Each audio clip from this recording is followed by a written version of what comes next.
Nyakoromuge jwango kinyi majaber kawuono en chieng' tarik 1 dwe mar 11 higa mar 2022. Kamoro mora mintiere en geno mara ni ichako odiochiengi e yo makare. Bura Nairobi ka koth olimowa otieno makawuono mabede piny narugodo kinyi makawuono.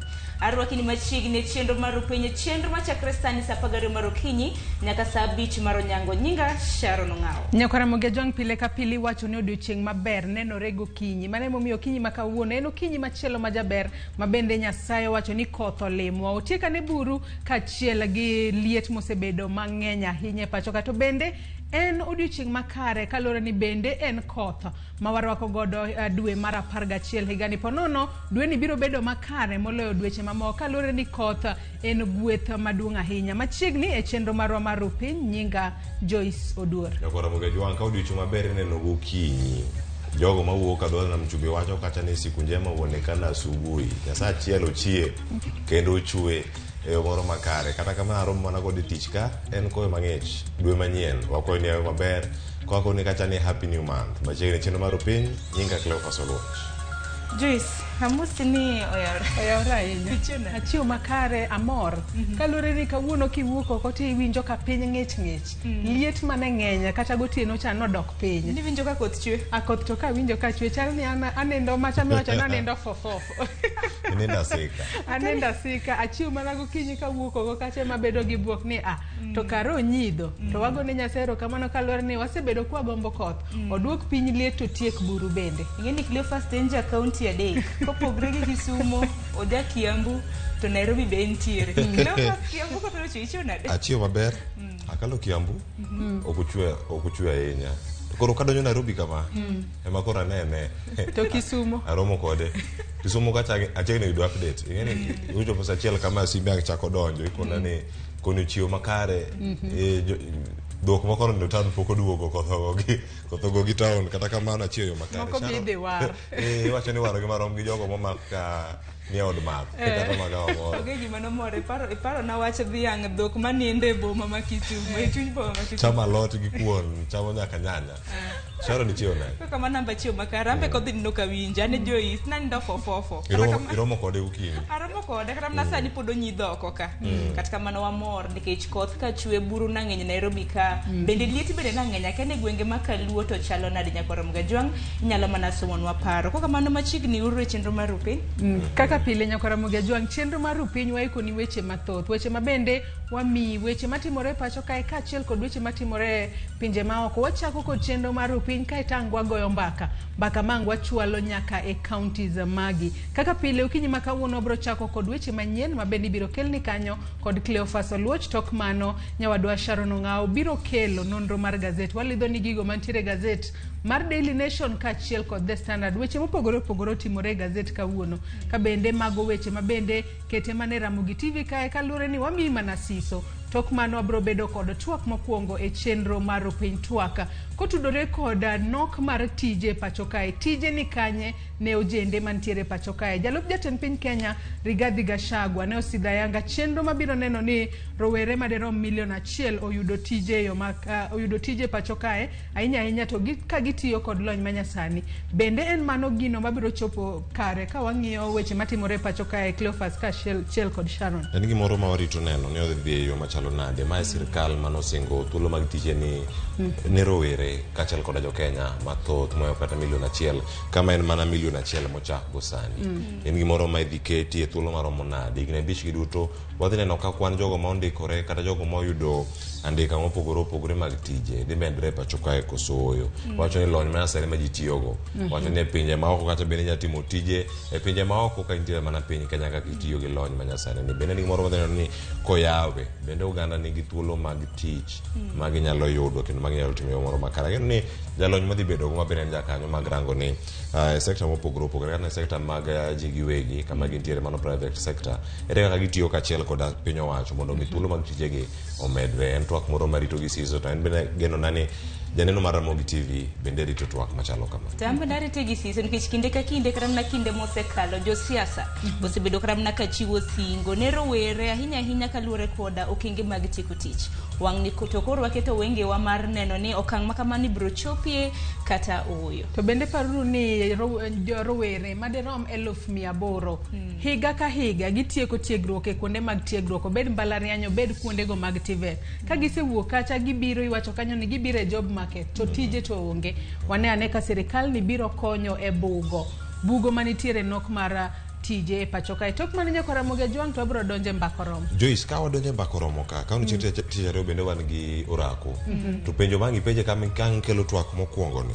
Nitiere jogi mawuok iwacho kanyo 1,800. Kuom 1,800 gi wakaw kata tich mar fwambo ka. Ka giwuok kata maromo kata 1,100. Ute fwambo roma die pacho ka duto. Giduto gidadonje ute fwambo gi. Chal mari mondo mi yud tich nyalo bedo achiel kuom ji 100. Ng'at achiel kuom ji 100 ema nyalo yudo thuolo mar donjo. In gi thuolo mane? Ere kaka ikori ne tijni nikech tich be kumiya mi mbui kata tionge kod ikruok makare.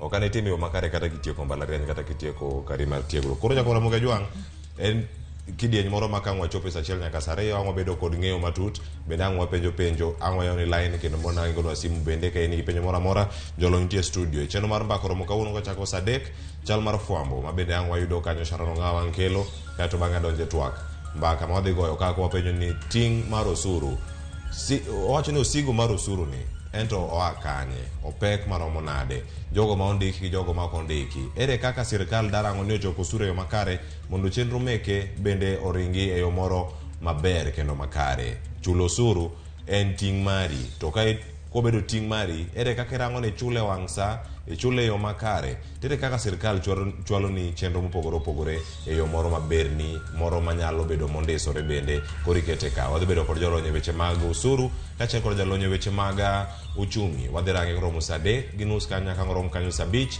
twak makama wadhi kelo nyaka kaunti mari. Koro kik idhi mabor.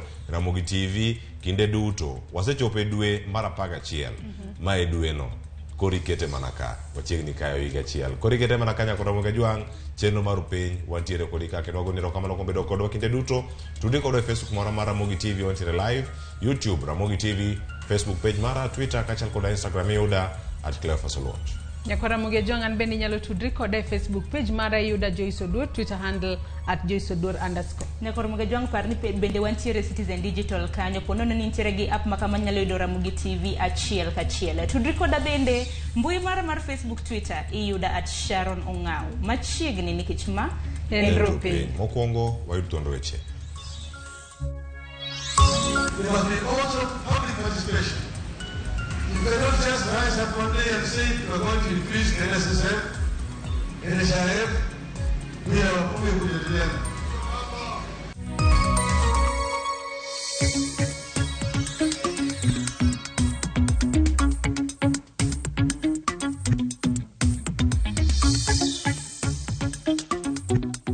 We know over 4.5 million Kenyans currently are in dire need of food and water, and a further 2.5 million livestock have perished.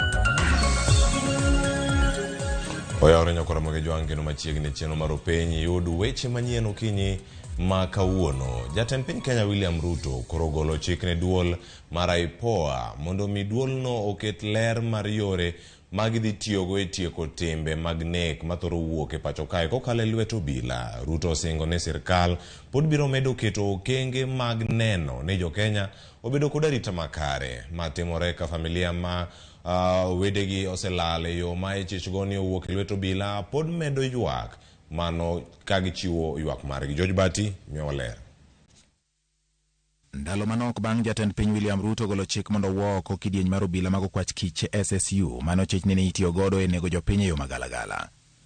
Jatend piny koro golo chik ne telo maketo nyong'ong' e tije obila IPOA mondo yangre migawo mar arita ma pacho ka okenge magiketo e tieko chutho tim mar lal kod nego oganda jo-Kenya e yo magalagala. Kokalo andika moketie mbui gi par loch mar jatend piny William Ruto wacho ni mae thuolo manyaka tiekie chuth tim mar nek mar jopiny e yo magalagala, kendo joma osebedo katimo timno olugo ling'any duto mag chike. Magi timore kinde manyuola mar Mwenda Mbijiwe mane olali dwe mar 6 higa mokalo, kendo nyaka sani pok ong'e ndache. Ne oromo kod jatend okwach kich manyien Amin Mohamed Ibrahim ka giluwo ndach wuodgino. Min Mwenda Mbijiwe, Jane Gatwiri, okoni jatend okwach kich osingo mar timo nonro kendo yanga diera e wi lal mar Mbijiwe. Tumeonana na DCI, I'm so happy. Amenisikiza na nimepeleka malalamiko yangu ya kijana yangu, na akasema ameitisha failo, akasema tumpatie a few days, atatupatia feedback. Hapo mbeleni nilikuwa nakuja, hata hakuna siku nimewahi kuruhusiwa kwenda kuona George Kinoti. Nilikuwa nawekwa sitting room hapo for hours. Finally tunaambiwa tuende kwa Director of Criminal Investigations. Okoni kaluwore kod wach ma osebed ka ilieko gi jotelo mathurka, en kod geno ni wuode ngima, kendo geng'ne mana kamoro obiro yudore mi odog pacho. Gachagua alikuja mkutano wa Julai, that was this year July, akasema Mwenda is being held by very high profile people in the government who are by then were untouchable. Sasa they are touchable.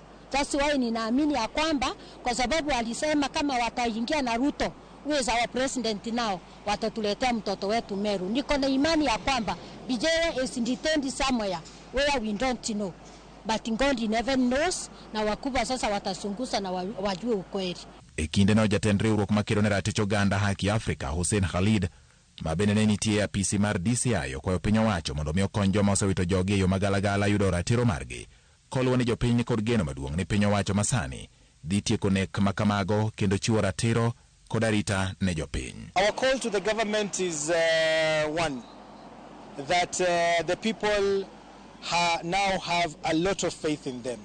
Please do not let them down, because they have shown clearly that they are committed to address this issue as a government, and the people have believed them, because we have seen action. We've seen people being taken to court. You know, we've seen the ground moving. So we are appealing to the government to not let the people down. This faith that they have generated, to work with it, to keep the momentum going, and to begin bringing back these individuals one by one to their families, to Mama Jane and others. E kinde ma jatend piny nenore kama oketo maino e tieko timbe mag nek magalagala e pachoka, geno nitie ni obiro chopo singo mar chiwo ratiro ne joma osewito jogi, ka joma olal mapok ong'e ndachgi bende oyud ndachgi. Kaweche mamoko bende nyakora Ramogi jwang' motenore kod apisas mago mag okwach kich ma pachoka. Wadhi nyime wayudo kanyo ni apisa 9 manyocha omaki ka itudo kod ketho mar teko jopiny India moko pod dhi medo bede od ang'ech kuom ndalo mamoko 3 ka girito ng'eyo ni doho biro ng'ado ni med lornegi kuom ndalo 30 kata oyo. Jomin buche ne okwayo doho mondo migi thuolo mar dhi nyime gi timo nonro ka chijego nie e od ang'ech. Jayal bura mano ma edono ma Kahawa Diana Mochache oyie kod kwayo mar jomin buche, mak mana ni omigi ndalo 3 mag chwalo report margi ka burano ibiro winji tarik 4 juma ma wantiere ni.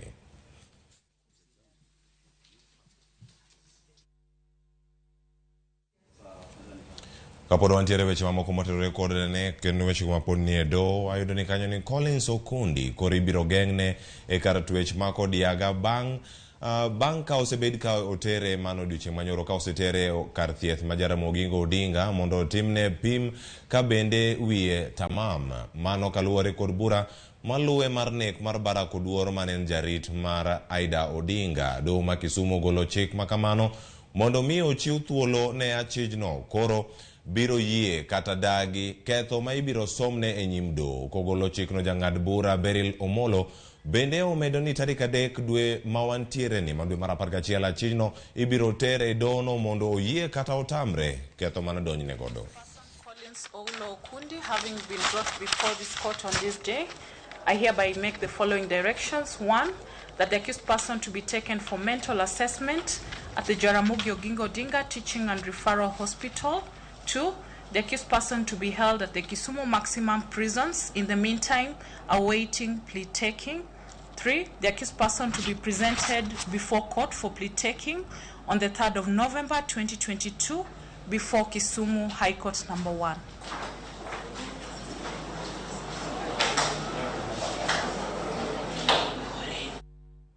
Ramogi juang kapoda wado chimanyien joten migepe ade kodi chimanyoro ne okawo fungu mar apisagi ayanga ko kuom joten migepe machon joten migao mar thieth Susan Wafula kod Aden Duale gin moko kuom joten migao go mane ochako tich ayanga odi chimanyoro Lydia Okeyo koromio wa report makamano.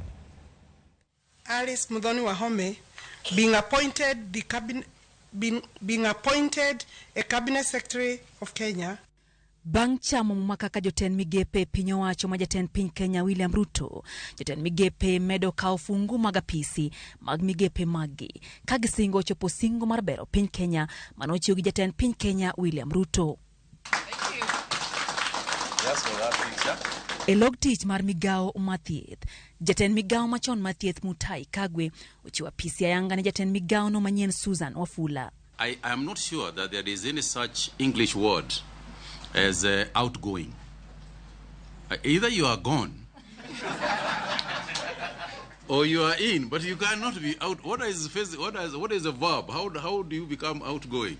So I am the previous CS. Kagwe dokero kamano ne jaten piny Kenya machon Uhuru Kenyatta kuom thuolo matao migao no kabendo pomo kalo jotiche migao no mosebedo ka keto maino eneno ni migao no tiyo makare. I want to take this opportunity also to thank His Excellency President, former President Uhuru Kenyatta for the appointment and opportunity to serve Kenyan. Without his support, the achievements that we have made would not have been made. And you know, there's an African saying that you only know that a cow had milk when the cow is no longer there. Ibiro paro Mutai Kagwe kaka jaten migao manotao piny Kenya ekedo koda thunga mager mar COVID-19. I'm not sure what version of Afya House this is going to be, but of course a new version. And many of you have asked whether I will fit in Senator Mutai Kagwe's shoes. Obviously no. I'm sure his shoe size could be 42 or something thereabout, while mine is at 38. So I come with my own shoe and heels for that matter. And I look forward to working with you guys. Asanteni sana na Mungu asifiwe. Jaten migao mari uroge magsaga kodo hala Simon Chelugui okawa pisi ma migao no koya lwet jaten migao machon mar pur Peter Munya kod jaten migao maro hala kembe kod keto mwandu Betty Maina bang tend William Ruto nywando migepe go kendo keto gi ebwo migao achiel. I've really learned a lot from the two outgoing CSs. Their contribution has made a difference in our country. I've also learned a lot from their leadership. A tribute that I would want to carry on as I steer this new ministry forward. Chelugui osingo neno ni migao mari ochopo kare agenda mag Kenya Kwanza mar ting'o malo joma timo hilni matindo kogeto bero ngimagi. The Kenya Kwanza manifesto has identified that out of possible 19 million workforce, only 3.1 million are in formal employment in both public and private sector. The manifesto also identifies that MSMEs employs over 85% of non-farm jobs. That is 15 million jobs. Establishment of this ministry is intended to bring coherence to all those initiatives supporting small businesses. So you have your task cut out just trying to consolidate all the efforts and all the work that has been done. So this is really your day. We just want to thank you and wish you the very best in this new tour of duty. Elog tich majolwenye pacho kai county ma Nairobi. Mana jaten migao majolwen Eugene Wamalwa ochiwa yanga migao no jaten migao manyen Aden Duale. Bang bede a peace no kuom thuolo mar higa achiel kaka jaten migao no. Duale osingo bero ngima jolweny mathurka kendo bero chenro mag migao no kotiyo gi yore manyasani. I will participate with the leadership of KDF in the full implementation of our national security policy for the Republic of Kenya 2021-2030 in order to maintain our status as an anchor nation in this region. Jotend migepego koro kawo apisi e kinde mathoth oganda jo-Kenya ywago pek mar ngima, ka wenge oganda jo-Kenya geto neno lokruok mane osingi gi tend William Ruto. Lydia Okeyo, Ramogi TV, Nairobi. Kama chero nyakura Ramogi jwangu ugae marazimio la Umoja One Kenya Alliance Raila Odinga osepinyo wacho kuom weyo pach jo-Kenya oko e weche mag solo osuru ma pacho kae ka owacho ni ok gibiyie jo-Kenya mondo oroch ratichgi e chulo osuru mani malo. Raila kod jatend Wiper Kalonzo Musyoka odwaro mondo piny owacho mar William Ruto owere gi seyo sirkal mokalo kendo ket maino mar chwalo dongruok ne jopiny Kenya. Raila omedo kanyo kwedo do kuom yiengore nyakonchiel kendo ng'ado buche ang'aya ne jogo makwedo piny owacho. Gino ma owacho ni ok nyis ratiro kata matin. Ne wuoye nyasi marik mar min gavana ma Kakamega Mama Fernandez Baraza mano Mama Filomena Barasa nyasi mano yuare kod jotelo mamoko ma otenore kod kweth mar Azimio la Umoja. Food.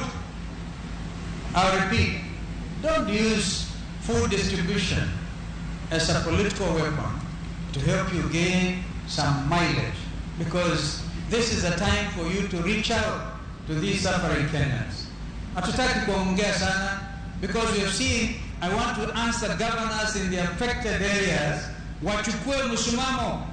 I would want them, if you really don't want to weaponize food distribution, invite ndugu Raila aje akaflag off chakula huko Garissa na kwingineko na kwingineko.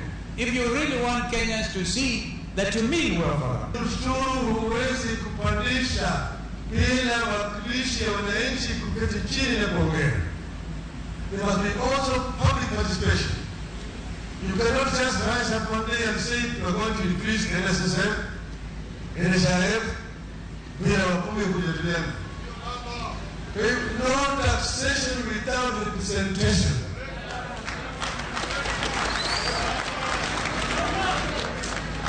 Kwa hivyo, kama wanataka kupandisha ushuru, waseme ngapi wanataka na tuende tuzungumze kwanza sisi kama wananchi nje, public participation. Wanene peleke kwa bunge, hawa wajumbe waende wazungumze hii maneno, wakubali au wakatai. Tutawaambia kwamba wakatai. Wodhi County ma Mombasa nyakora magajwang komiti mar od bura mar Senate ma ochung' ne chenro mag ohala oko ni gidwaro nono matut moko kuom paro mag chike ma yande opiedhi od bura no e thuolo mokalo mar yango koda ka giwinjore gitelo masani kata oyo. Magi ne giwacho e romo mane gibago e County ma Mombasa, kama bende ne gikoni nitiere dwaro mar County ma Meru tieko ywaruok manie kind MCS kod governor margi mano mar neno ni chenro mag County no odhi nyime. George Aoko nigi lerno.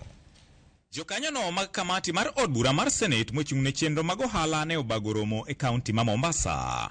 E romo no, achiel kuom twak mane gimiyo pek en rango kendo kolo matut moko kuom chike manoriko pedhi e od bura no e thuolo mar telo mokalo, ka bende gidhi winjore gi chenro mag telo masani kapok okadhgi kaka chik. Kwa hivyo katika hii miswada na mingine ile mpya italetwa ni kurainisha hizo sheria zote, hizo bills na manifesto ya serikali mpya.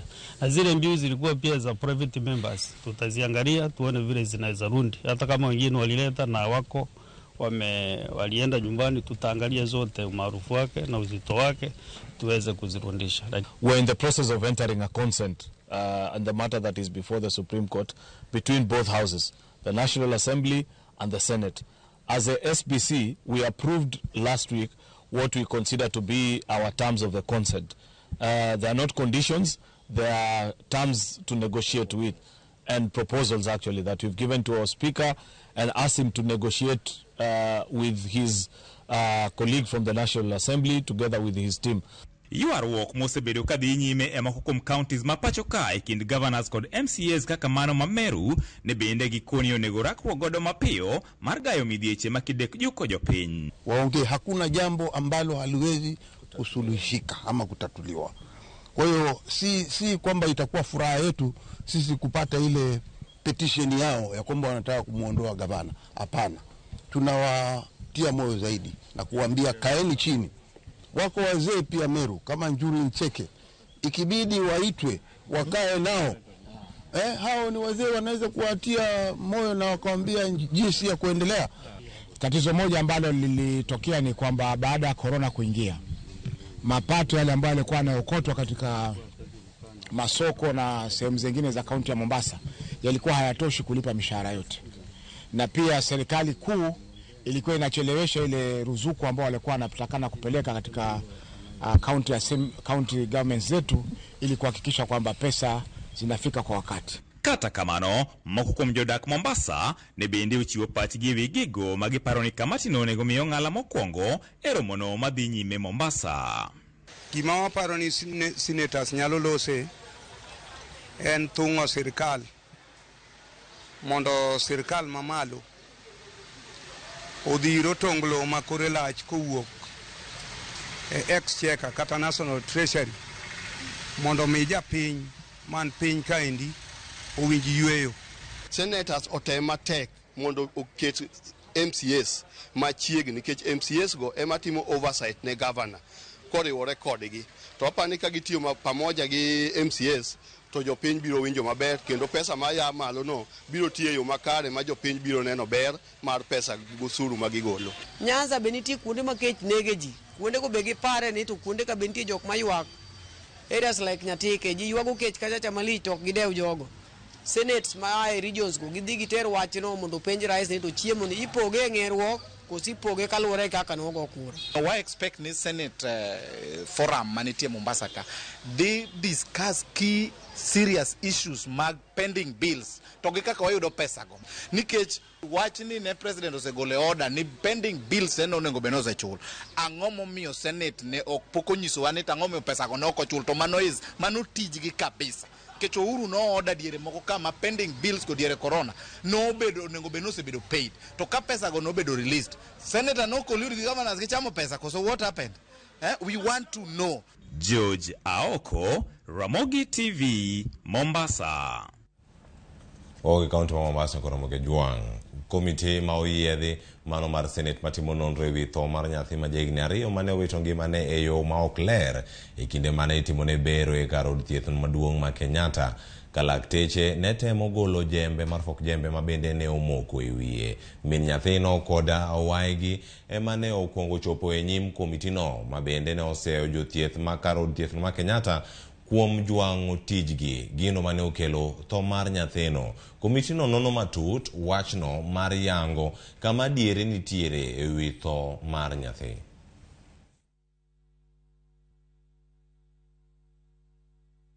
Wakati daktari alikuja kitu saa 4 hapo, akafuguanisha mtoto, kapiga picha, alafu akamfuga. Nikamuuliza, kwani umemfuga hivyo, kwani hatibi? Akaniambia lazima ati waende wajadiliane ili wajue the way forward. Hakurudi, alikuja asubuhi, kanisautia, akaniambia, wewe mama, enda ulipe pesa alafu ukuje. Nikamuuliza pesa gani, na hiyo karatasi haiko imeandikwa pesa. Nikarudi huko kwa kulipa pesa. Nikamuuliza ni pesa gani inalipwa, akaniandikia hapo 20,500. Sasa nikamuuliza hii pesa yote nimetoa wapi sasa? Seriously, masaa zaidi ya 12 mtoto yuko na jembe bado kwenye kichwa. Leo labda ukiweza kupeleka private hospital, the first thing ni kuwa mtoto atakimbizwa ICU. Kwa hivyo tunaona hayo matukio, na najua tutapata fursa, Bwana Chairman, ya kukutana na pia upande wa hospitali ya Kenyatta. We want to know the name of the first doctor. We'll put you there at 6 up to the next day. Kidogo angeweza kufanya vyema kuliko jinsi alivyo, lakini kama kamati hatuwezi kwa sasa kuweza kuelekeza lawama hapa na pale mpaka tuweze kuwasikiza kila na mmoja ambaye amehusika. Ramogi Juang kapo otieko gi mano ma otimore od bura no mano mar Senate. Komiti ma kamano ema koro kelo e giko mag weche manyien okinyi ma kawuono. Wagoni erokamano kuom bedo kodwa e kindegi duto. Mano wakelni weche manyien kamoro amora mineno waduogo mondo mi wadhi nyime kod mago matimore, mago moting'o nyaka ote mimedornwa SMS line no mana 3 mabiro e nonro mar gazet. Nyawadwa ntiere ka Sharon Ong'ao kod jafwambo Walter Nyambaga koro dakeloni nonro mar gazet bang' yweyo mwaka osani. Ritu masani nyinga Cleophas Oluoch.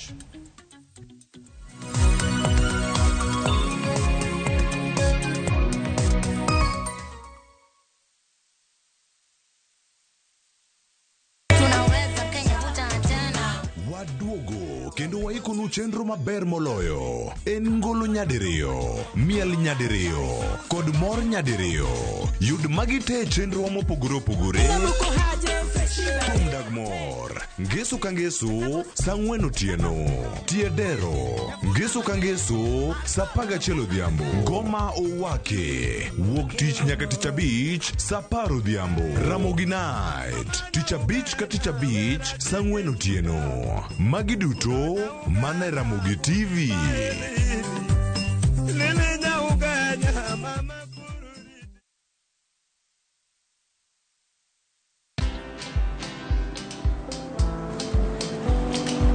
Chal nade?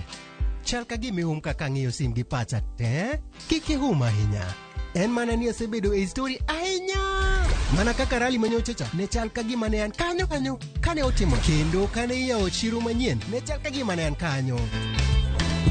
Sama ne imiyo welo mapacho ka nengo mogonyore nam chumbi ne antie. In bende inyalo bedo e story kamora mora. Download mana Citizen Digital. Bed iyo ng'ala manyime gi weche manyien ka gi tuch kod gik mamoko ka gi timore kweno opogore pacho ka kod pinje ma oko. Download Citizen Digital. Citizen Digital. No matter what you're going through, when the clock strikes the hour, you have to chin up and do your thing. It is people who make you a celebrity. You've seen them on TV, online, and listen to them on radio. But do you really know them? I still can't help but wonder what type of lawyer I'd have made. From humble beginnings. We had fun in Dandora. Those instances, A1. To their success stories. I've become this highly sought, people calling, my good friend, come, how do you feel? And their struggle. Pain of sitting there with your child, asking questions, that pain is just on another level. Catch this riveting stories of your favorite media personalities on Behind the Mic with me, Cynthia Mwangi, every Friday on Citizen Digital app.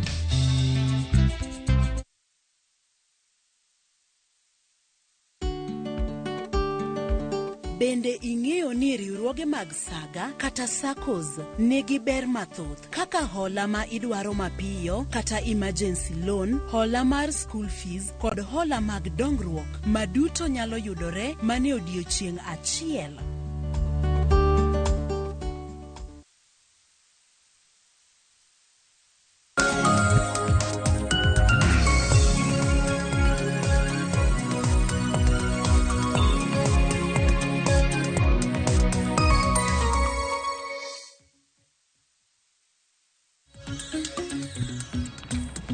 Kumanak manya kora mugajiwanga bang' weche manyien mabende okelni kanyo kod Cleophas Oluoch. Gisani koro wadonje kidieny machielo ma en nonro mar gazet. Okiny makawuono kenchien tarik 1 dwe mar 11 higa mar 2022. Arwakini machiegni. Mana ka pile nyakora mugajiwang' wanono gazede makamage gi jofwambo. Okiny makawuono yudo thuolo makende. Kabende okiny makawuono ntiere gi jafwambo wadwa Walter Nyambaga. Ramogi ka otemonwa fwambo kata manochiwo ripota hinya e weche mag siasa. Walter Nyambaga, harokini machiegni. Erokamano Sharon Ong'ao, ichiwo makare. Achiwo makare, makmanain. An bende arumu motegno e kind jok man kod ngime yo kinyi sani. Yes. Intere kod hawi. An kod hawi nikech an achiel kuom jogo ma okawo law kete dendgi kendo ni kod teko yo kinyi niendi. To bende aneno ka usi oromi, harokini machiegni. Ajal ma orwako law to chalo tung dhiang' monyumi e gunia. An mana kare. Erokamano ahinya Walter. Kaka manya koro mugajiwang' mana kaka pile wachako koda thuond weche mago mochiwe gazet ma The Standard gi Daily Nation. Okiny makawuono Walter Nyambaga kaka jafwambo gazet mane ma otoi kata mna momuri? Gazede gi bet ka odonjo kuoma ka chak modonjo chong dek nikech kineno kit kaka gichalo to koni ni wach nitiere adieri pile pile wacho ne tipo ni kod weche 1,000 koro neno ka wan koda tipo mara gai mar jomin buche wan gi tipo mara jatend mane en gesteche gi onge PC George Kinoti kachiel kod Nurdin Haji to giduto te ok gin koda wang moro ma buonjo chal ka gima gimoro osechwanyogi king'iyo malong'o koro anyalo ndunyo ng'wech mondo awach ni The Standard odwa bedo gi ng'at mageri mokalo maheo The Daily Nation mano ma jamin wach maduong' ma pacho kaindi mano Nurdin Haji kamano kok manya korom ge jwang mane gazet mabende dhi chako godo kiny makawuono kata kamano thund weche mabende neno kochiwe The Standard gi Daily Nation gichalre ma en kaluwore koda buche mabende nitiere doha inyanya moko maluwore weche mag mibadhi bende gisani bende jamin wach maduong' e pacho kaindi mano Nurdin Haji entiere kanya hinya kaluwore gi okenge mabende osebedo kochiwo moko jomoko bende osebedo kramna kase kaluwore koda buche mag mibadhi mabende osebedo kramna kothi choko oyudore e akirikiki Mario nitie jok masunde mondo gwe tao kaluwore kit kaka osebed ka tayo buche giendi moko bende wacho ni osebedo kodhi maber mak mana ni e twak mare odiochieng' manyoro kendo kit kaka osebedo koloso owacho ni kaluwore kit kaka osebed kitayo buche kaachiel kod neno michwalone oneno ka nitiere kaka ok osebedo ni mayot ahinya mondo mi ochop kod buche moko e mbele doho kata mondo mi koro chak yalgi mondo ng'ado wach ogurore wach ng'ur mochwalne e nyime mano momako jalup jatend piny Giseche kendi Rigathi Gachagua owacho ni jotim nonro manotelne koda Kinoti ne ok omiye neno moromo ma kata kuchupo godo e mbele doho to nyalo nyong'o doho kendo bende doho nyalo go wiye ni wan kod neno makare ma kata kopo ni wang'ado bura niendi to ponono nitiere ng'ur mochwali e doho mar aywagra to wayudo ka wanyalo go gi piny ulieko ni kit kaka nitimo nonro niendi nitime mana kama wiye to ineno kanyo ka jok ma osebedo ka kedo ne ratiro mag oganda kod mago mag siasa wacho ni chal ka gima bedo ni bwana ni dwani mondo koro thich oko bura momako jalup jatend piny en moko kuom siasa mapacho kaendi mak mana ni kisomo ito boke no eno kidhiye tibiyudo ka oketo kanyo ni ng'iyo ne ok ni kode maber ahinya e kind Nurdin Haji kachiel kod Kinoti mane nitiere apisi koro ma bende wacho ni e kinde ma koro siasa ne chako mako mach pacho kaendi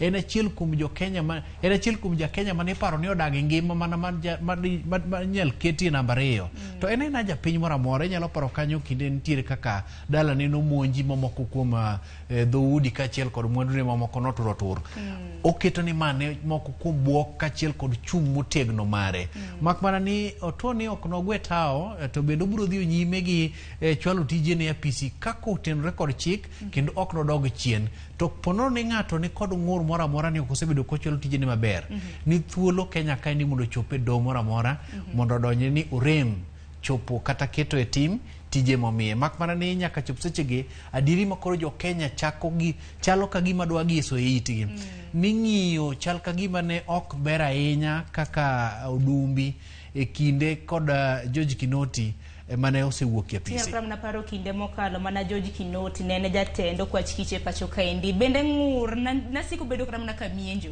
tij jamin wach en mane to tijo kwa chich en mane kata kama nya Ramogi jwang wach makamana neno kwa mipek e iti gazet mara uchiel kata kama na Walter Nyambaga bende otemulero ni sani George mano Nurdin Haji DPP kata mana jatenda mano jamin wach maduong' e pacho kaendi bende gisani koro nitiere kama tek miwuoro mane wuok tung' musuo mani winjo wuok tung' musuo kode ahinya nyaka luwore koda buche moko osethich oko moko bende pok othich oko koro osebed kama na kise ni dibed ni en weche gweko mag siasa koso dibed ni ng'ato make mafuanda mana dier ok wanyalo wacho ni en siasa to bende ok wanyalo wacho ni orem chwalo tije nikech kineka iro gol ng'ato oko ma mi gikone koro wach ni ok anyal tede jikon maketo kod mana no to nitiere gik moko moserango kako kenge moketi kachiel kod lai mowinjo be noluwo motenore kod chik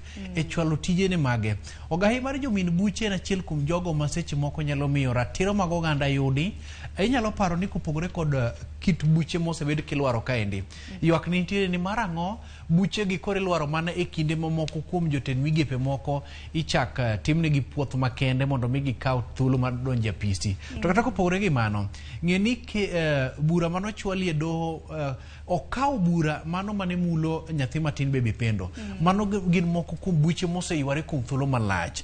Dwaro mar piny owacho mar Kenya Kwanza en ni irungo buche mondo mi ng'adgi mapiyo piyo mondo ratiro mag oganda yudi. Mak mana ni pogruok bede kalore kit kaka dhano koro chako ng'eni gimoro kotimore e samo liet no endo iwinjo ka dhano wuok kode pa to tok mano ting'ado ne kit kaka koro kaka ginene gi kit kaka giparo bende imiyo kang ma seche moko nyalo dhi kode maber kata marach. Mak mana ni seyo duto to ochwalo ewi jal mano osewuok e apisi ni ne oko konye e timo nonro e yono makare moko ni wawa tichwalo ne mondo dhi godo nyime to en bende bedo kod pek dhi kod gi nyime nikech onge kod neno moromo manyalo nyong'o do. Mano ni kanya kwa Ramogi Jwange It Gazette mara uchiel. It Gazette mara biro bende en bura maket koda mano ma bende inyalo bed kata mana ni inona hinya e apis mano mar jamin weche maduong'. Ma en bura kaluwore koda obila ochiko mano mawuok e duol mano It Gazette mara biro Walter Nyambaga mago apisas mawuok Special Service Unit kata mna kiero SSU manyaka sani pod odinegi stesendo bila ka pod nonro makoni kod kocha pod itima inyanya kaluwore koda nek mago ma aoyaye ntiere jopinya mago ma India manyaka sani pok oyudi ndachgi bende kata mna pok ofweny ka bende obila makamagi mago obila ochiko ma bende pod odinegi iseyogi gi nek mago mag jopiny ma India kanyakla koda dereva achiel ma pacho kain ma bende nagi ntiere godo. Ewi wacho nogo no endo inyalo paro kanyo ka duol marango kit kaka obila chwalo tije pacho ka IPOA no ka thuolo ni makende kendo loso kod ute mag fwambo ka ginyiso chung margi motegno ewi okenge magisegoyo lai magiluwo kendo neno ni e kinde mag timo nonro makende mar manyadieri motenore kod weche giendi dhano ne ok nyal bedo kod budho kapok oyudo duoko makende to kata mana kit kaka obila osebedo ka chwalo tijgi kopo ni ng'ikruok moro nitiere e yor timo machinglo e yore mag fwambo adieri mantiere to winjo bed ni IPOA golo chung margi motegno.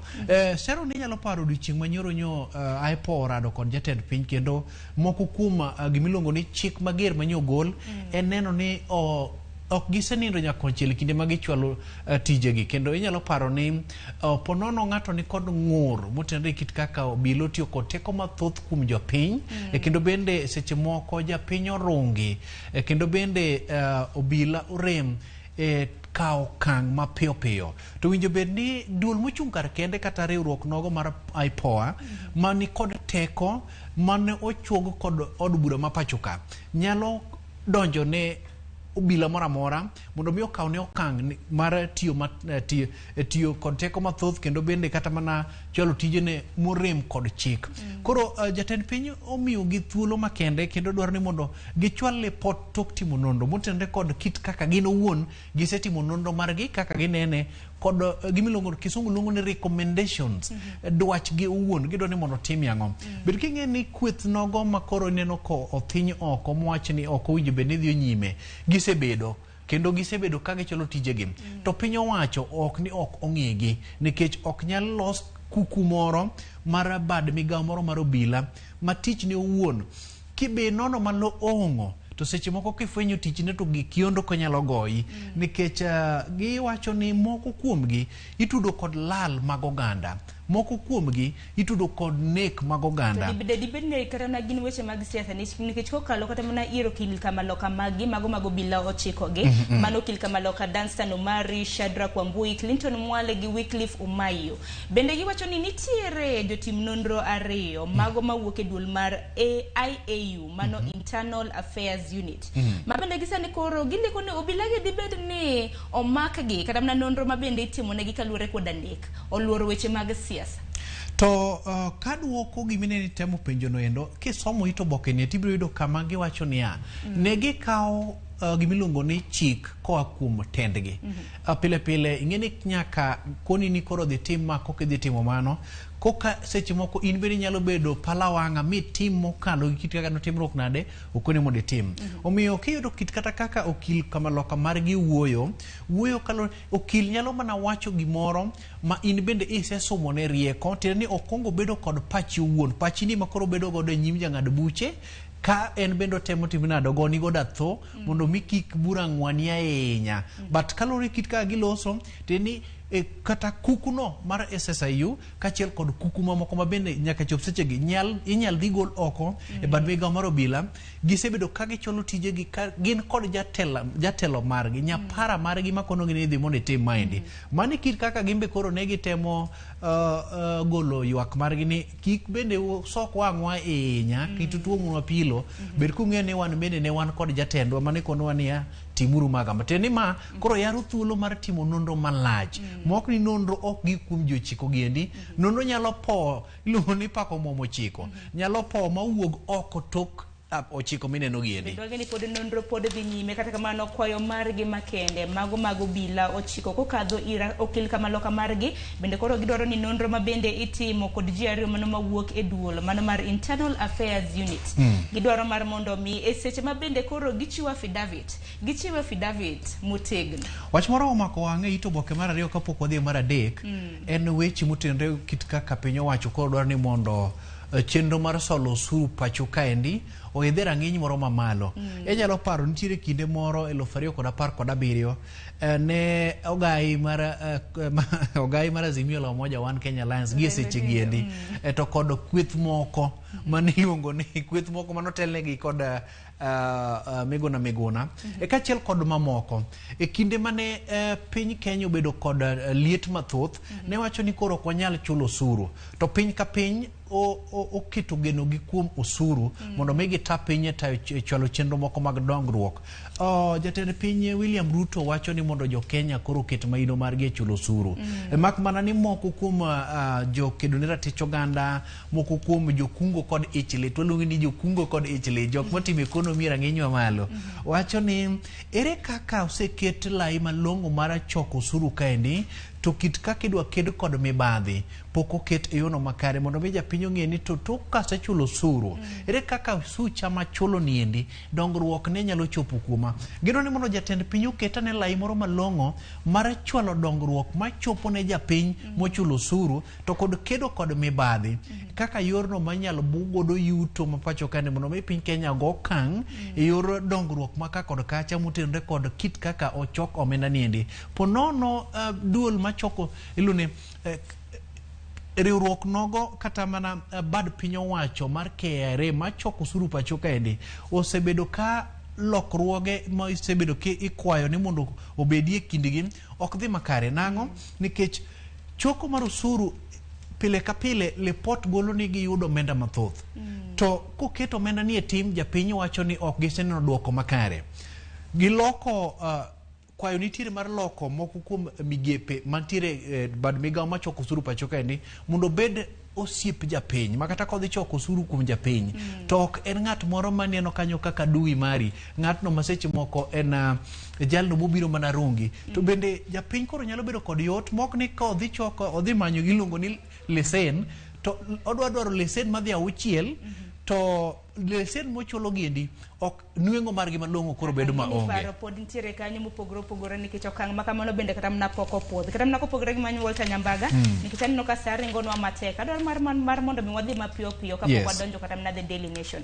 Nitiere wach moro e it gazet mar adek ahinya ka luoro nyathi ma ong'ere kaka Travis Maina. Kinyalo mana para nyathi ma bende natugo kod nyathi wowadgi kanyo ma Fok Jembe mano kwer rang'iny mar umma nomoke wiye kata kamano midhiero maluoro tho mare bende pod dhi nyime ka bende odiochieng' manyoro.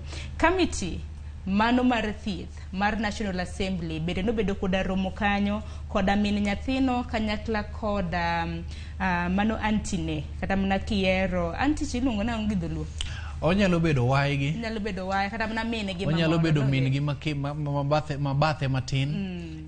Koro mago duto te yudore kanyo endo. Koro bura maluoro tho mar nyathino bedo dochi manyoro no chak winj ayanga gi kamiti makamano kotelnegi kod jakom mar kamiti makamano Jackson Mandago. En kamiti mar od bura mar Senate.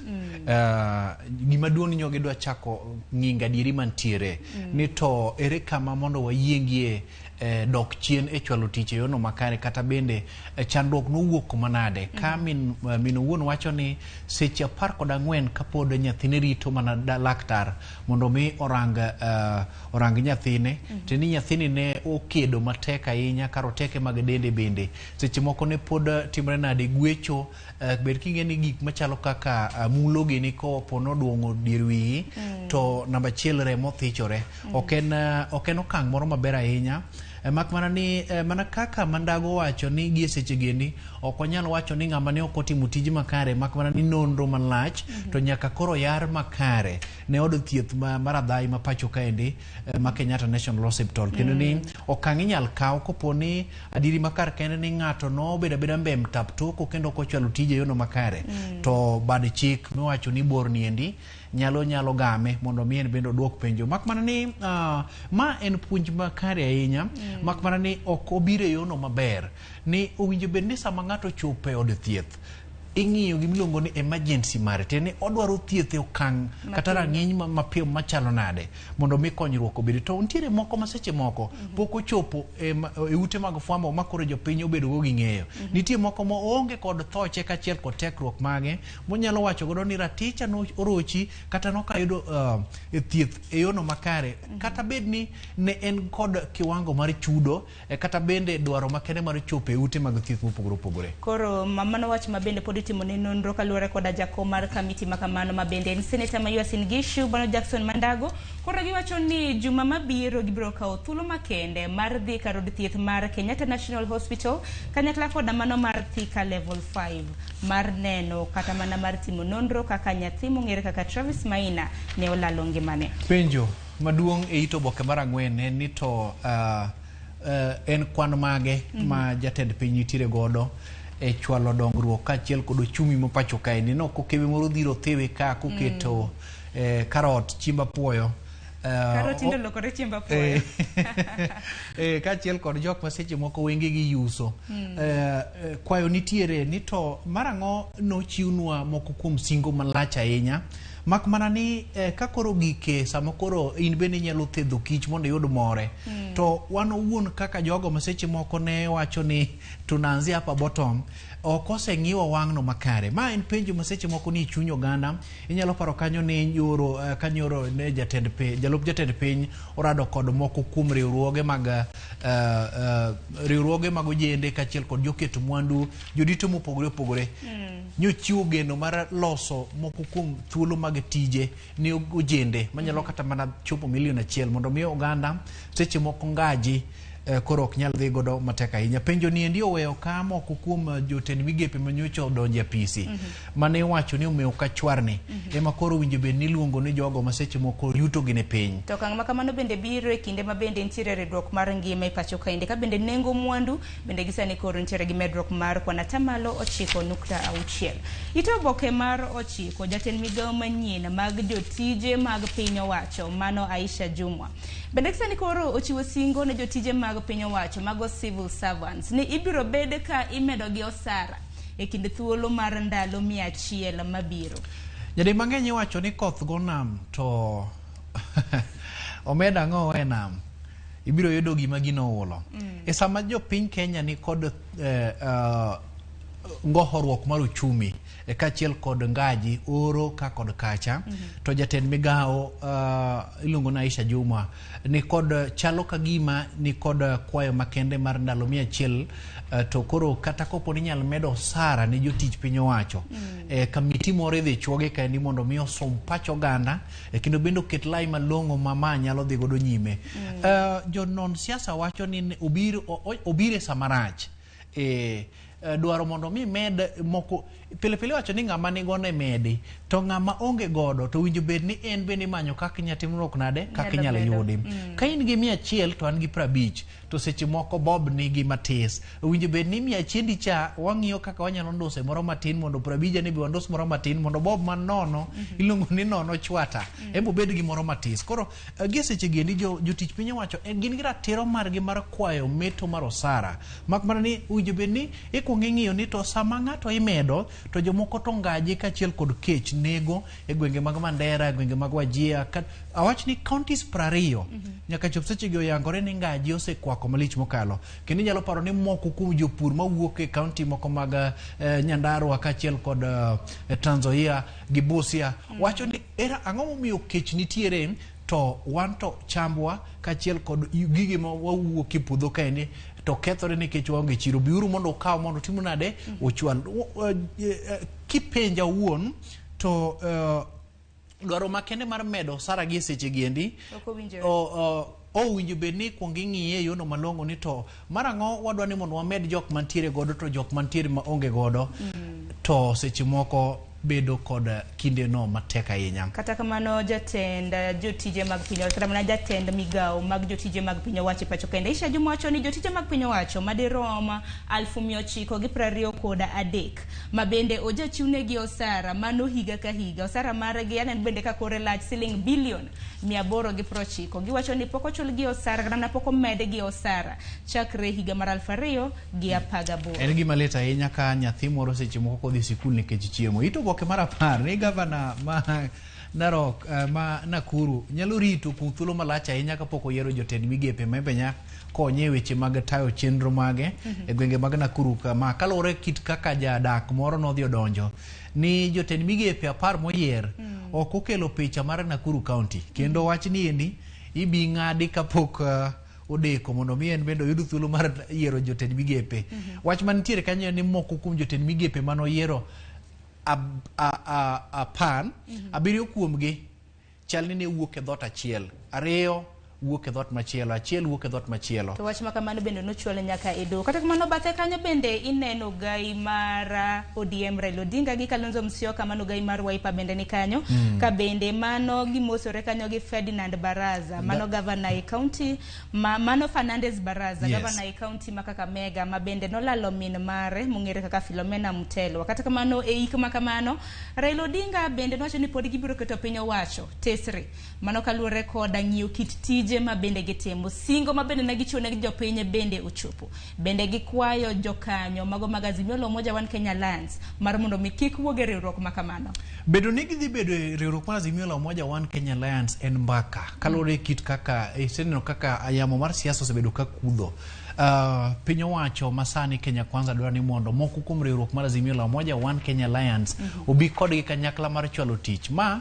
nyalo seche moko buono yono ma azimio la moja One Kenya Alliance keto godo piny owacho tesre rango kitaga gichwalo tijegi ng'iyo ni tang'oga ng'oma ntiere rem. Inyalo paro jatend Wiper Party Kalonzo Musyoka ne wacho ni tok ogai mar azimio la moja One Kenya Alliance Raila Odinga oseduogo pacho ka kowuok e pinje mag oko to gibiro chuogo gin bende jotend migepe moko man kod tipo mana mar rango ni to ten migawo mar pur, ten migawo mar teko modhi kod yore mag wuodhe mag apida kachiel kod mag limbe chwalo tijegi nade biro kanyakla mar azimio la moja One Kenya Alliance mondo migi bedi nyaka gichopi yiero mar 2022 biro bedo kalore kit kaka piny owacho masani endi chwalo tije iwacho ni pile pile bede koyo ok en gino makare omiyo dhi bedo mamit ahinya mbele kaendi. Mana Walter Nyambaga dwaro mar mondo mi gi wach moro mantiere it gazet mar 15 kapok wadhi gazet machielo mar Daily Nation. Nitiere jaod bura mano machon mabahati mongere kaka Kimani Ngunjiri gisadi koro nothicho oko bura mabende nodonjo ne godo jaod bura masani mabahati Erin Njoki e doho kaluwore koda okenge mag weche mag yiero. Koro sani IEBC mano jaod bura mabahati gisani Erin Njoki dwaro mar mondo mi Kimani Ngunjiri ochulgi omenda maromo siling $5 million kaluwore gi thicho oko bura makamano mago omenda mabende nagitiyo godo mar chwalo bura makamano. Ber king'eyo ni pile pile e sama idhi donjo ne ng'ato to nitie gimiluongo ni fwaye koro neno ka Njoki wacho ni e kinde mane bura ni dhiyo nyime moko kumo kinde mane okao kaachiel kod chenro duto te mar chopo e doho, duoko penjo mipenje kod jang'ad buche, oweyo ka otiyo gi maromo milion 2.5. To mano gima lich ahinya. Gima lich ka en niya, Kimani Gunjiri en achiel kuom jaod bura ma Bahati mane nitiere e komno endo gotiko mar Jubilee. To othiche oko kod Njoki mabendo donje duond bura niendi gotiko mar Jubilee. Gimomiyo nowuok en nodonje duond bura mar UDA. Gikinde go nyalo paro ka Gunjiri ne keko ahinya kendo ne rochore kod mane osewuok e telo mane en Uhuru Kenyatta kaluwore kit kaka ne tayo chenro e alwora mar county no endo kaachiel kod gine jok mane ogo poro ni jatend piny ok osechualo dongruok alwora mar masawa mar piny Kenya. Makmana ni kaluwore kit kaka IBC notayo chenro niendi kendo gikone to Njoki noyombo. Ng'ur nochwali e doho kendo gikone oneno ka chal ka gima bura odhi bondo kendo nyalo nindo e yono mok ni kare. Emomiyo owuodhe. Because of goodwill. Ano oluonge kanyo gi dhongere ni goodwill mag jodak.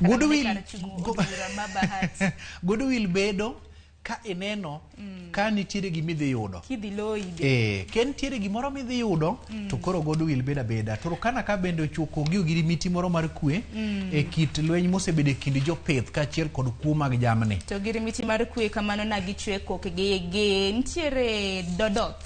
Mano mantiere e piny mar Uganda. Chenro makamano bende na gichiwo kokgi e district mong'ere kaka Kotido e piny mar Uganda. Kata kamano kapok wadhi gazeti mar The Standard nyaka Ramogi Juang, par ni wantiere e dwe mar 11. To dwe mar 11 bende wageno penj 3 madongo.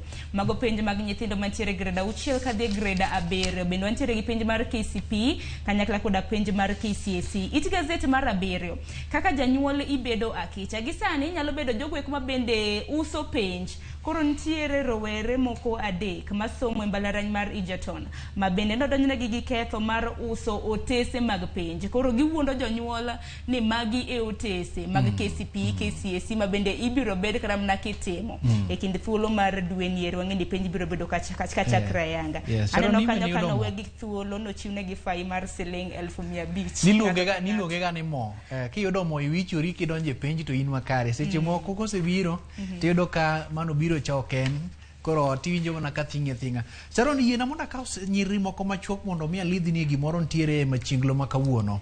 Machinglo makawuono ni oting'o jaduong' moro man kod gimiluongo ni remote to tuyo tamba moro. To kebe moro luwe kanyo en ma yodelore kama endi gi wuoche moko mag angumo. Osol lweti ofuko. Mar 16. Osol lweti ofuko kasto okebe moro bende chal ka gima nigi paga to ting'o fwacho mar beto. Koro fwacho ne ni endi gima odwa dhi timo godo ng'enyie pok ayango. Kasto kebe maluwe mogik to ting'o arungu moro mar dili. Arunge mar dili no nitie kebe moro ma bende ang'e korwako jora moro ma kwach kama endi to en gorengo. To ng'at mogik to go chonge piny. To rito mana ni joka kama ang' odhie koda ema ambe na chopie. Mana kama nyako Ramogi Juang kiyudo thuolo mar nyiewo gazeti mar The Standard ibiro neno machinglo makamano e it gazeti mar 16. Walter Nyambaga ni kichani ka wendo osechopo e studio. Adwaro mar mondo wadhi mapiyo e it gazeti mar Daily Nation. Daily Nation ka thund wach mochiwe ni maket koda mano mana nitiere e Standard magon waselieko wan wakadhe mana mapiyo. Wach mabende adwaro mar mondo mi wawuoyi nitiere it gazeti mar 4. Ainya mag jokanyo mabende gisani koro nitiere duol mar Parliamentary Commission. Ywak nitiere ka.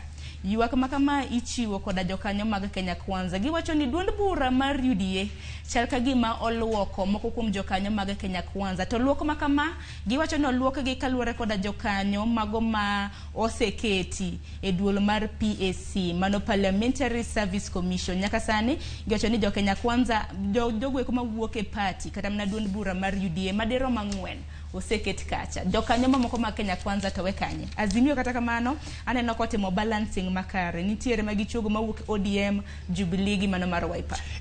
Ka to nyaka ne ywaruok betie nikech ng'e maber ni e kamiti mag od bura giendi omenda nitiere kaachiel kod balang' e kinde ma rombe moko nitiere.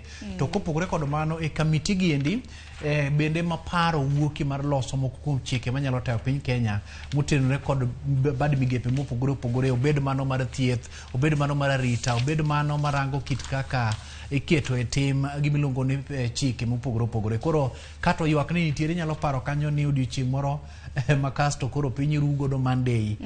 Ywak ni nitiere kaka ja od bura ma Westland omika miti mano mok mari owuon. Mano ne gino mane seche moko odwa hinyo duond bura. To kata kopogore gi mano, koro ywak to pod nitiere kendo ka jo od bura dokie od bura tibiro neno ka seche moko loso kod ute mag fwambo kotenore kod kit kako chuo kamiti giendi dhi bedo mathoth. Inyalo paro kanyo ni jaod bura Manyali Mohamed Ali en achiel kuom jogo ma seche moko nyaka chop seche giendi picha ne owuok e duond bura mar UDA. John Kinyua kachiel kod Faith Gitau ineno kanyo ka Jubilee bendo keto waluke. Okongo Mugeni bende nitiere kaende. Mana kama nyakora mgejo kadar mar mondo mi otegi wach mantiere iti gazeti mar Aboro ma bende agini nyadendi Joyce Oduor donjo gi twak ma kamaendi bang'ma ka bende odiochieng' manyoro jalup jatend piny Kenya mano Rigathi Gachagua bende noyango chenro ma bende biro neno ni rowere maromo milion 1 oyudo thuolo mag tije e kinde thuolo mar higa achiel mabiro. Nyadendi Joyce Oduor biro bedo kadonjo gi twak makamano. Kata kamano Walter Nyambaga kwatieko wach moto yie gazede ni kapok watieko chenro makama. Ber king'eyo ni maromo jopuonjre 800 sidho gudu mar somo mar tat somo kata rang'iny no mamalo.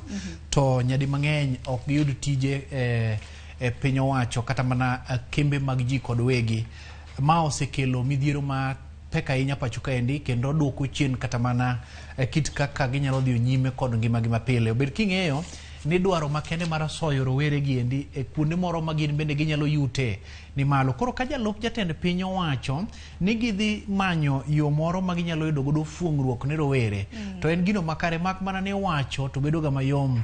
Midhiero mabedo panglalo en ni to bendo keti e tim koso obedo mitalo e kinde makoro kete e tim. Walter wacho ni mogik ne nyakwaro mgejo wango diche maka wuone iluwango bende inyalo mana nyiso gi apao siasa weche magi mantiere. Abro weche mag siasa muna kod jo kanyanam ni tarik 18 wachomo piny Qatar kama dhula dhi bede kikangno ne kendo dhi time nduoko. Yes. Dhi bede idhi e piny Qatar. Qatar an mana yata pinyo ni an ochoko ok dhi e piny Qatar jo kama. Mana kama nero kama na inya Walter kumbire nonro mar gazeti nyakwaro mgejo wango mano na jafombo mar Walter Nyambaga ma bende nono nogodo gazeti okinyi makawuono. Gazeti momori e kinde The Standard gi Daily Nation idhi e chiro to idhi nyiew. Wan waselidho ni wasemisi. So kaka manya kwa mgejo wango neno kanyo kosekadho dakika 7 tok saa 1 mar okinyi. Joyce Oduor nego bed ni donjo koda twake chenro mar piny. Kaka mano gisani akawiyo matena kik dhi mabor.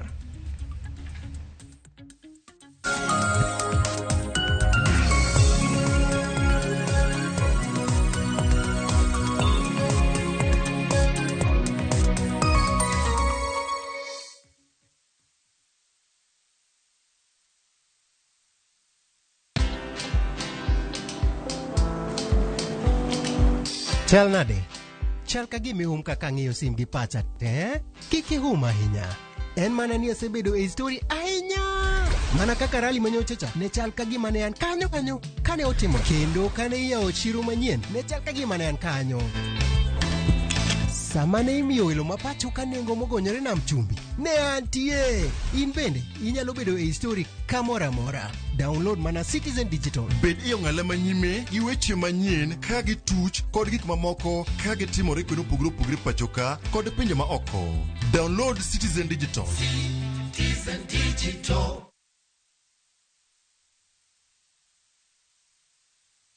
Oganda duto nigi pok mopogore opogore. Kata kamano, ang'o maketo pok mari mondo bed mopogore gi jowetegi? To ka gibiro at the ground, gi appreciate ka gineno kaka watimo gigi gi lwetwa. Dibed ni pok mari kelo ni yuto kata loko ngima mag jogo mantiere alwora mari. Ken gi passion to obro bedo profitable with time. Chenro mar pok opogore rango jogo mantiere gi lony gi talanta mopogore opogore. Kik idek ne chenro makama chieng' tich ang'wen juma ka juma kod Sharon Ong'ao mana e Ramogi TV.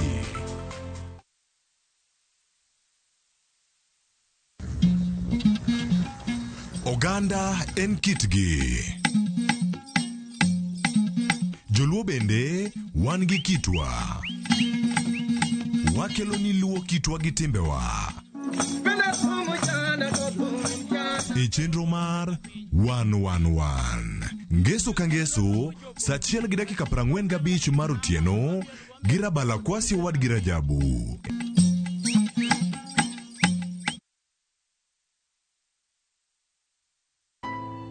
Wuond koda ndhoga timore pile ka pile, to joma onge ketho ema hinyore ahinya.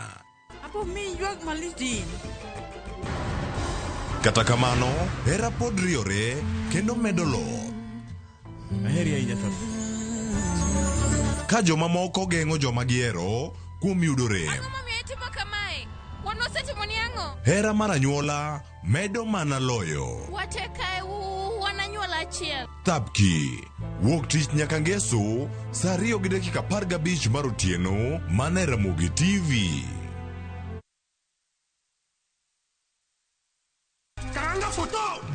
Machiegni nyakwara Ramogi Ajwang' e chenro mar ngoma owake. Wuok tich, wakelo ni ngolo manyien.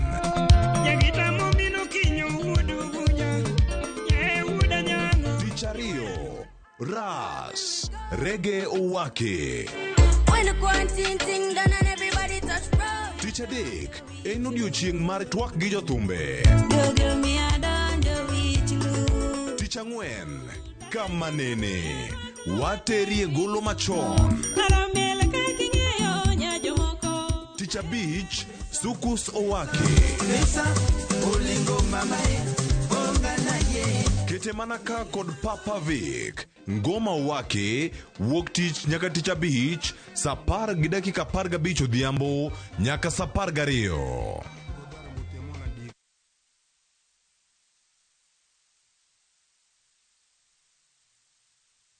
Collect fare kwa boda au matatu ukitumia ViewPay cashless na uqualify for bima ya 100,000 shillings pamoja na medical cover ya 20k na permanent disability cover ya 100k kwa 5 bob pekee. Dial *236# today to start using ViewPay cashless.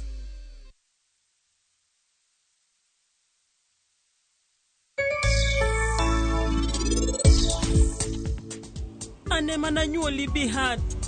Nyakingeni ane mama ni.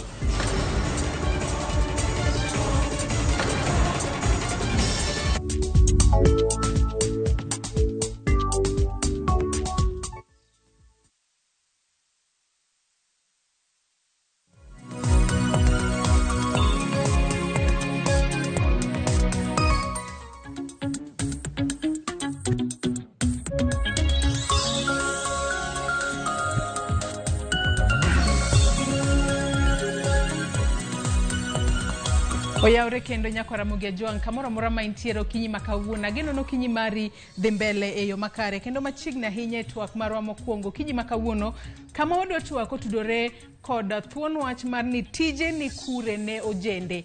Ma en kaluwore kod kwan mabende wuok ka duol mabende ochung'o ne kwan e pacho kae kata Kenya National Bureau of Statistics e pacho ka. Atamalo 38.9 mar rowere mantiere pacho kae. Mano kaluwore kod kwan mane gitimo e higa mar 2019 onge kod tije. Kae kind rowere go 5.3 onge kod tije mabeyo kata tije go minyalo wach ni nyalo kelo negi yuto e yo makare.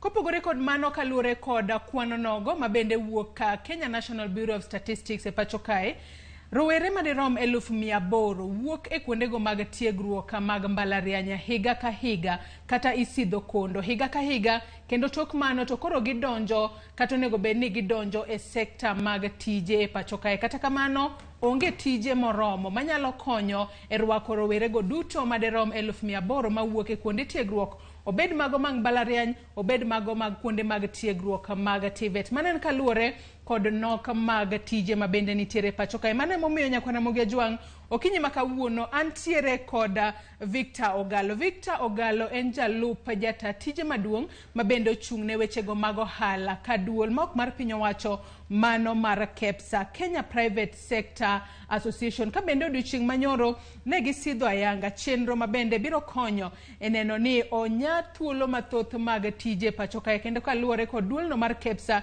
gigeto mar yawo thuolo mag tije maderom milion 5 e pacho kae, mano kochopo higa mar 2027. Mano biro konyo rowere e yo machalo nade, to ere kaka gibiro miyo piny Kenya bedo kod thuolo mathoth mag tije e pacho kae.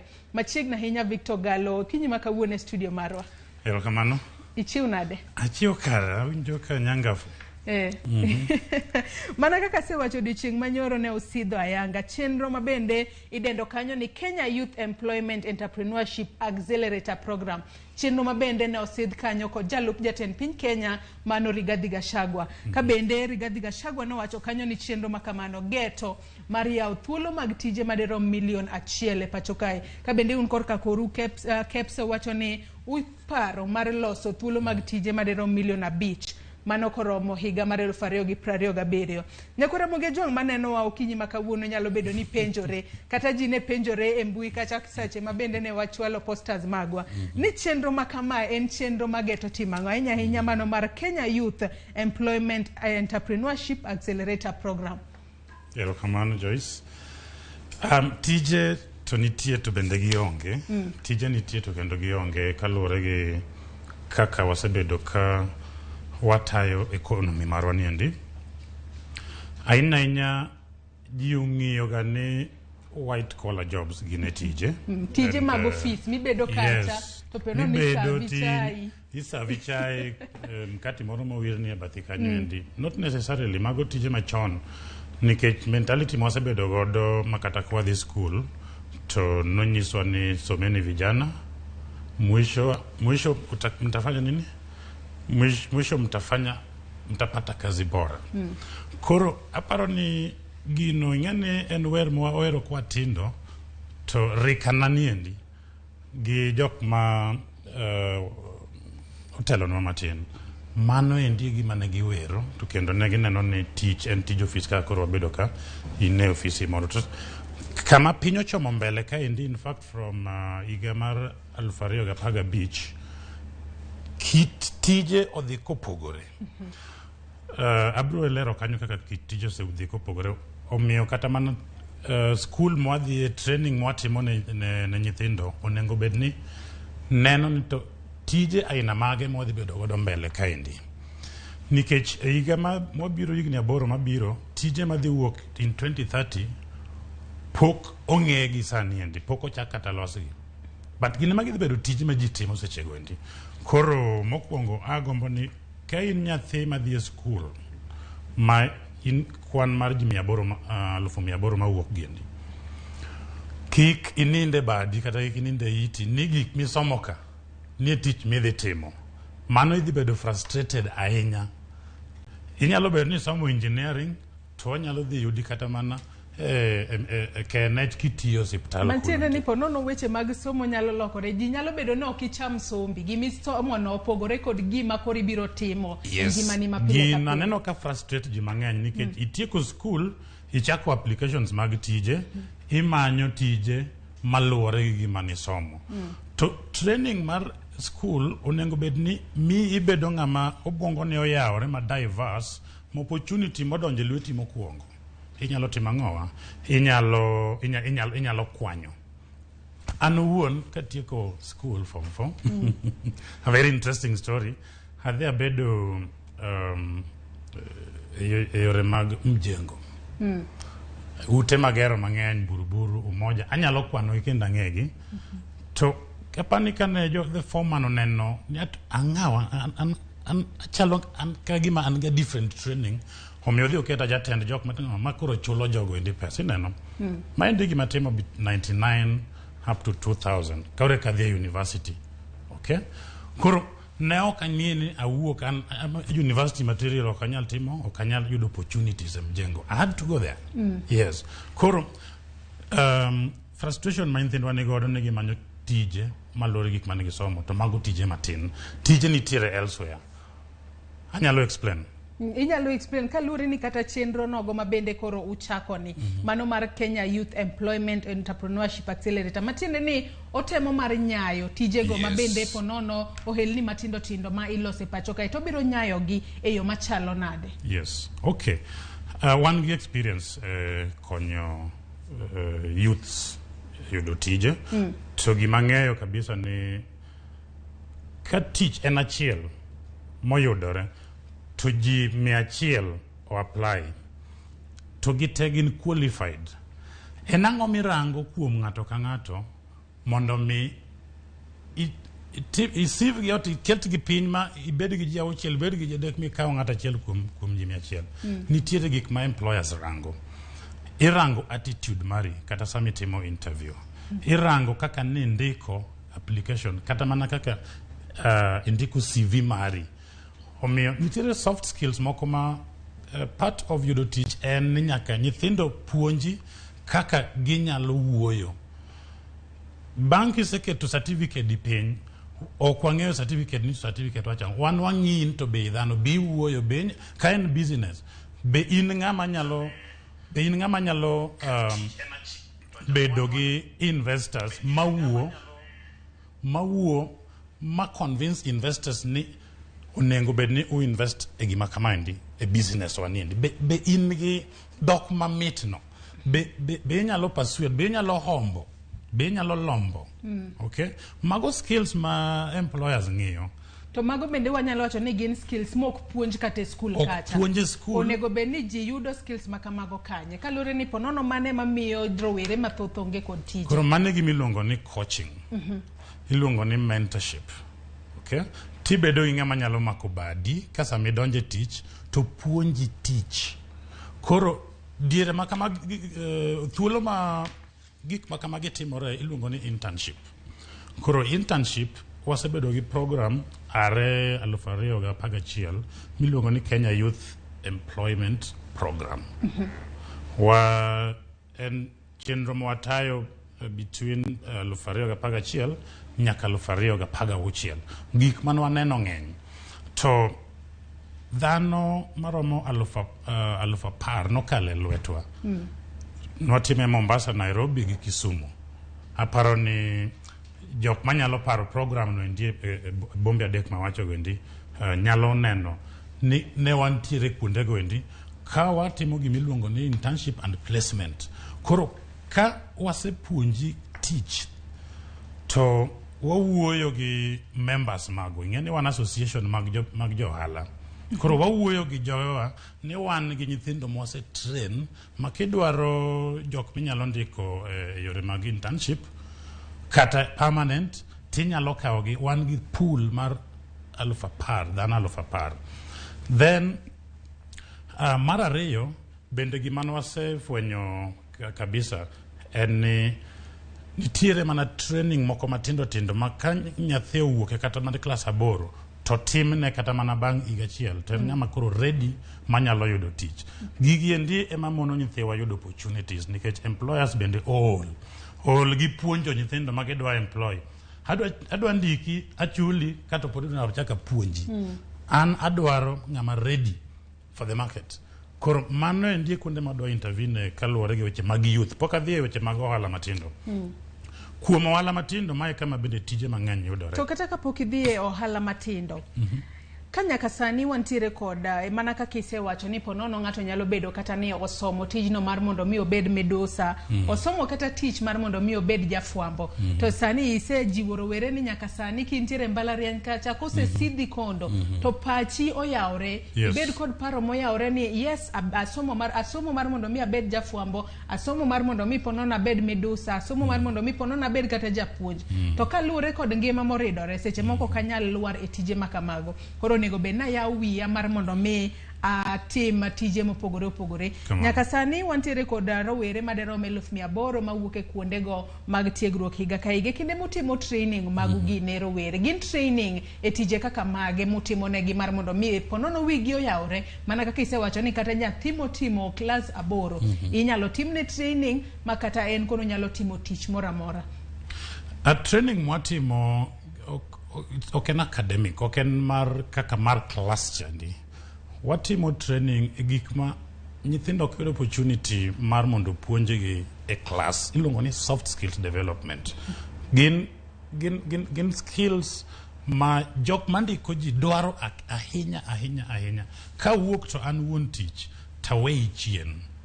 Ne Joyce, dhi mbele gi tijni endi, awuok mar ndalo ariyo. Ane wuon tich. Be in ng'ama anyalo bedo godo, be chunya ni thuolo kodi, ni ka onge, to inyalo tayo tich maber. Okay? Kizungu wacho ni independable. To gigi ipuonji kanye. So magi skills maseche moko ok inyal yude class. To kidhi pap, sama koro idhi manyo tich, iwacho no dhi e pap. Pap iye pek. Pap dwaro the best. Pap dwaro ng'ama ka wuon tich owuok, ok dhi kwalo gire, ka wuon tich owuok, onyalo tayo tich maber, kata gi jok momiye matie buoye. Koro mago endi skills ma nyithindo ok yudga, nikech nitiere mana jok girango sa, ne donjo sa 2, awuok sa 11. Clock no gino rango kabisa. To at the end of the month, to dwaro msara ne. Yes, koro mago endi attitudes ma mono nyithiwa mang'eny yudo tije. To koro mago gik manwa sefwenyo kabisa. Diere manwa tayo mpango mar chenro mar Kenya Youth Empowerment Program, nwayudo ka jok mandiko ji manokao interns magwa ne duogo mang'eny kendo gikao mamoko. Wan gi ji mang'eny ma bende kaka Optiven, jok matiyo Optiven chigni te, diere go endi, ne gin jok magikao kuom KEPSA.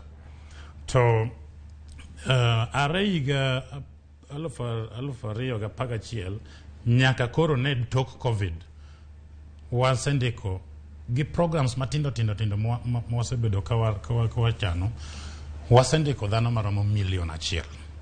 Koro nwawacho niya, ka gini endi gitekowa matin niendi, mana gik mwasebedo kwa experiment matindo, wasendiko dhano maromo 1 million, moya 1 million. To jok matimo tije matindo miluongo ni small scale businesses ma wase support directly, either wasemiyogi pesa maonge interest, iluongo ni interest free loans. Mano nwatime diere COVID ka. Ne wakelo jo ohala madongo Vimal gini, Manu gini, to timo negi coaching maonge chudo. Nikech samoro ja ohala moro en mentor mare korango, to rango ni an adwa nabed kaka wuon Equity, adwa nabed kaka wuon Bidco, adwa nabed kaka Manu.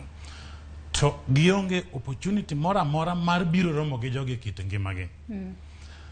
Gima kamano endi, koro nwaketo mentorship training and coaching program ma wakelo jok ma mawengegi ose neno gik ma ng'ato ka ng'ato timo, onego bed ni timo e biashara mondo succeed. To jogi nyithindo gi ok nyalo romo godo at all ever. To bende nyaka sani tije to onge pacho kae. Kendo kalure koda kaka jalup jatenda piny Kenya Rigathi Gachagua ne loso odiochieng' manyoro, mane kinde ma bende ne osidho ayanga chenro mano mar konyo rowere matindo ahinya mar mondo mi onya tije go ma bende kata oelni matindo ma bende ginyalo chako e pacho kae. Wawinja ne kaka jalup jatenda piny Kenya Rigathi Gachagua ne loso odiochieng' manyoro kotudore kata kinde ma bende ne osidho ayanga chenro makamano mar konyo rowere e yudo tije e pacho kae.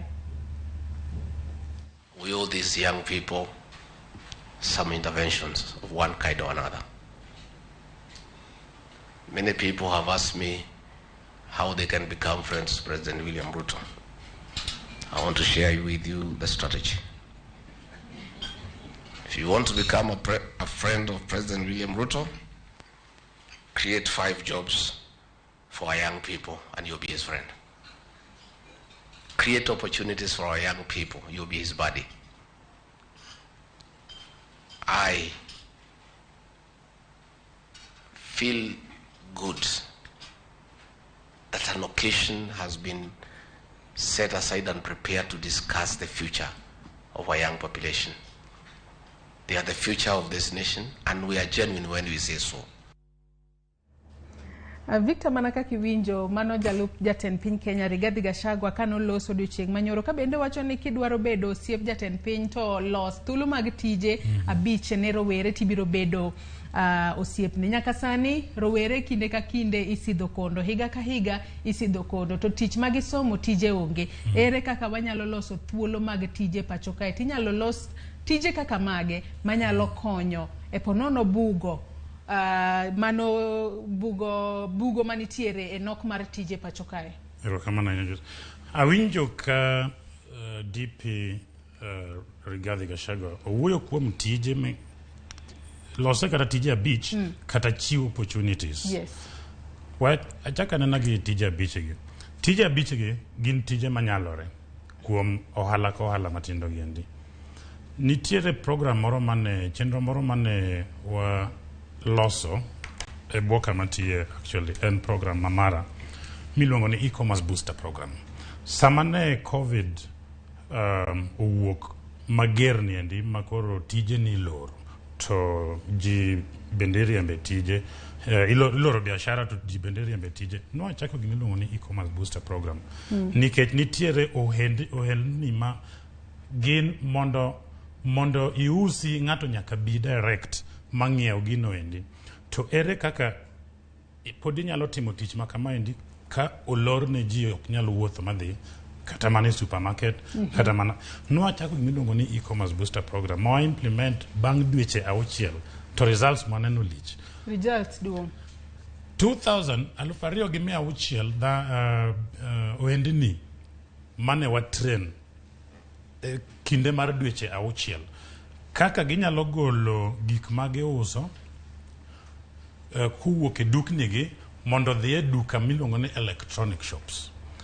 To training mane watimo negi wayudo jogi endika mokwongo ng'enygi okia kata tiyo gi Facebook, ng'enygi okia kata tiyo gi keto ohendnigi kata mana platforms kaka Gigi, okay? Kaka Sky Garden. Negi kia ng'enygi okia gimiluongo ni website. Nito kadwa biro mondo ang'iew gimoro e dukani banyalo yudi dhano 2,000 ohendni 2,600 mokalo kanyo endi mane wa train ma 1,800 kuomgi ne wacho ni profit mane giyudo nomedore per month maromo maloyo 325 kuom bedo ni koro ne ginyalo uso kuonde mang'eny. Watemo ne gimiluongo ni onboarding, gik mane pok gikia kabisa to mane ndi e kama koro piny ochomo. Adana abede oda tang'iepo gi e simba banyalo yudi. Yes. Mano ponono tiyo kod mbui kata lony manyasani. Lony manyasani. Timo ohala. To nus mar jogi endi maromo dhano 1,250 ne odwokonwa wach ni negi manage magi employ ng'ato ka ng'ato at least mathin nondiko ji 2 manyien. Koro moko mang'eny to nayudo kondiko kata ji 10. Koro iyudo kata koro jok makoro timo transportation mag piki giendi. Koro bende no obedo employers margi. I mean jok magindiko makoro timo deliveries. Koro tije abich ki support biasa ohendni matindo mana gi gik machalo kaka training kaka e-commerce booster. Iyudo ni kagin ohendni 2,600 to ng'ato ka ng'ato ndiko kata ji 5. Wawuoyo kuom dhano makoro sechopo kata mana 10,000 kuom ohendni matindo giendi mana gi support maromo kama endi matindo. To support ni endi gima no cost wa $300,000 mano gimoro kaka million per day. To wa manage mar konyo ohendni giendi mondo kik ohendni gigore piny but mondo gindik ji moko mang'eny.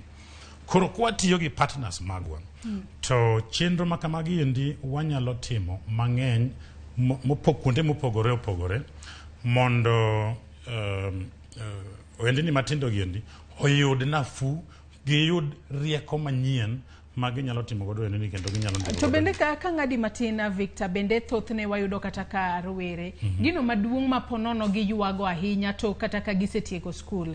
Yes, ng'ato nyalo bedo ni ponono entiere kod paro mar kata mar mondo mi ochako ohala ne moro. Kosechako ohala, kisechako ohandi no ka wanyalo wacho ni ka ruoth orie bade ma ponono odhi mbele yo makare, inyalo kata ndiko ng'ata achiel ariyo moke tich, ma bende inyalo ndiko kata rowere weche ni mar mondo mi ndike tich kaluwore kod kaka ne chako ohala no. Kata kamano midhiero maduong' ma bende gikale en ni gichak nang'o ponono gionge kod omenda ma ginyalo chako godo ohala. Kato bed ni en ohala moramora ma ponono ng'ama rawera maneno wasani kaluwore kod nok mar tije entiere kod paro na dwa chako ohala mara ta chak nada abiro yudo pesa kanye mar mondo mi achak godo ohala ni mondo dhi mbele yo makare. Chako ohala ok en gima dichiew tichako ohala. To mokwongo trend maneno ka en ni rowere bende sani ok ohero tich nondike sa 2 to wuok apaka chiel. Ojende mang'eny rowere ni maneno mang'eny sani dwa ni gitimo tije 3 in a day.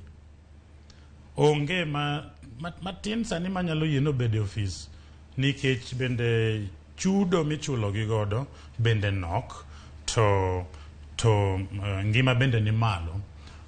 To gima wach mar adek en ni wan gi rowere madwaro ni mondo dongruok margi obed so fast mapiyo waning'en wang'iyo ni ikomi mos gidwa ni ka giwuok kato gisechopo ka giomoka chon kabisa.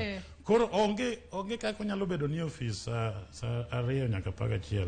Aneno ka trend no endin gima osechakore. Koro to mano en gima wa encourage. Iluongo ni the future of work embele kama wadhieni tich dhi chalo nade. Joyce inyalo bedo ni kisetieko program ni ka ichamo biasachi moro nikech onge gima kore timo. Ichomo biasa to kuno bende kiaye kapod thuolo nitie matin tichome machielo. Kata kiwuok kanyo ichomo gym yaw kata gym kamoro mano tiji mar adek ineno. Koro mano en gima wa encourage en entrepreneurial spirit en gima nyaka wa encourage. To tije aina makoro mwadhi bedo godo mbele giendi pok wachako training. Gima kwayo kabisa ni wabed jok ma wigi oyawore manyalo neno opportunities kamora mora ma gintiere. Nitiere chenro moro wa implement gi sirikal iluongo ni Ajira Digital Project. Ajira Digital Project puonjo ji mondo gibed ni ginyalo timo katiyo gi rieko masani endi be ginyalo ka in gi computer ni be nyalo tiya from bedroom mari e odi. So in Homa Bay titiyo ne ng'ama ni Nairobi. Ajira Digital Program. Nyaka nochak implement higa mar 2016 kuom thuolo masani endi jok ma oseyudo tije matimo gik miluongo ni digitally enabled jobs gin tije ma inyalo bedo ni timo kuwuok kuom computer mari ma ok idhi e office mar ng'ama ndiki at all throughout the year. Gin dhano maromo 1.2 million mosekalo through moseyudo tije miluongo ni digital and digitally enabled jobs. Dhano maromo 1.2 million kuwuok 2016 nyaka koro thuolo mane higa makoro okalo niendi. Koro tije giendi to gin jok ma msaji gi bena nyalo kwalo ni matin. Giyudo at least on average keti gado mpogoro bar ki average kao get chudo magiyudo manyo average mari to en gima romo 32,000 per month. Yes. Mabe wanyalo wacho neno omenda maber kalure ni ibet mane odi kacha ponono onge fare mitiyo godo lunch michamo ka didhi tich kocha bende onge. Imoro mana chiembi moro kanyo. To bende samoro iwuok idhi bedo maiti yien ka un gi tipo moro dala tiya. Mago gin mane kaka the future of work chalo.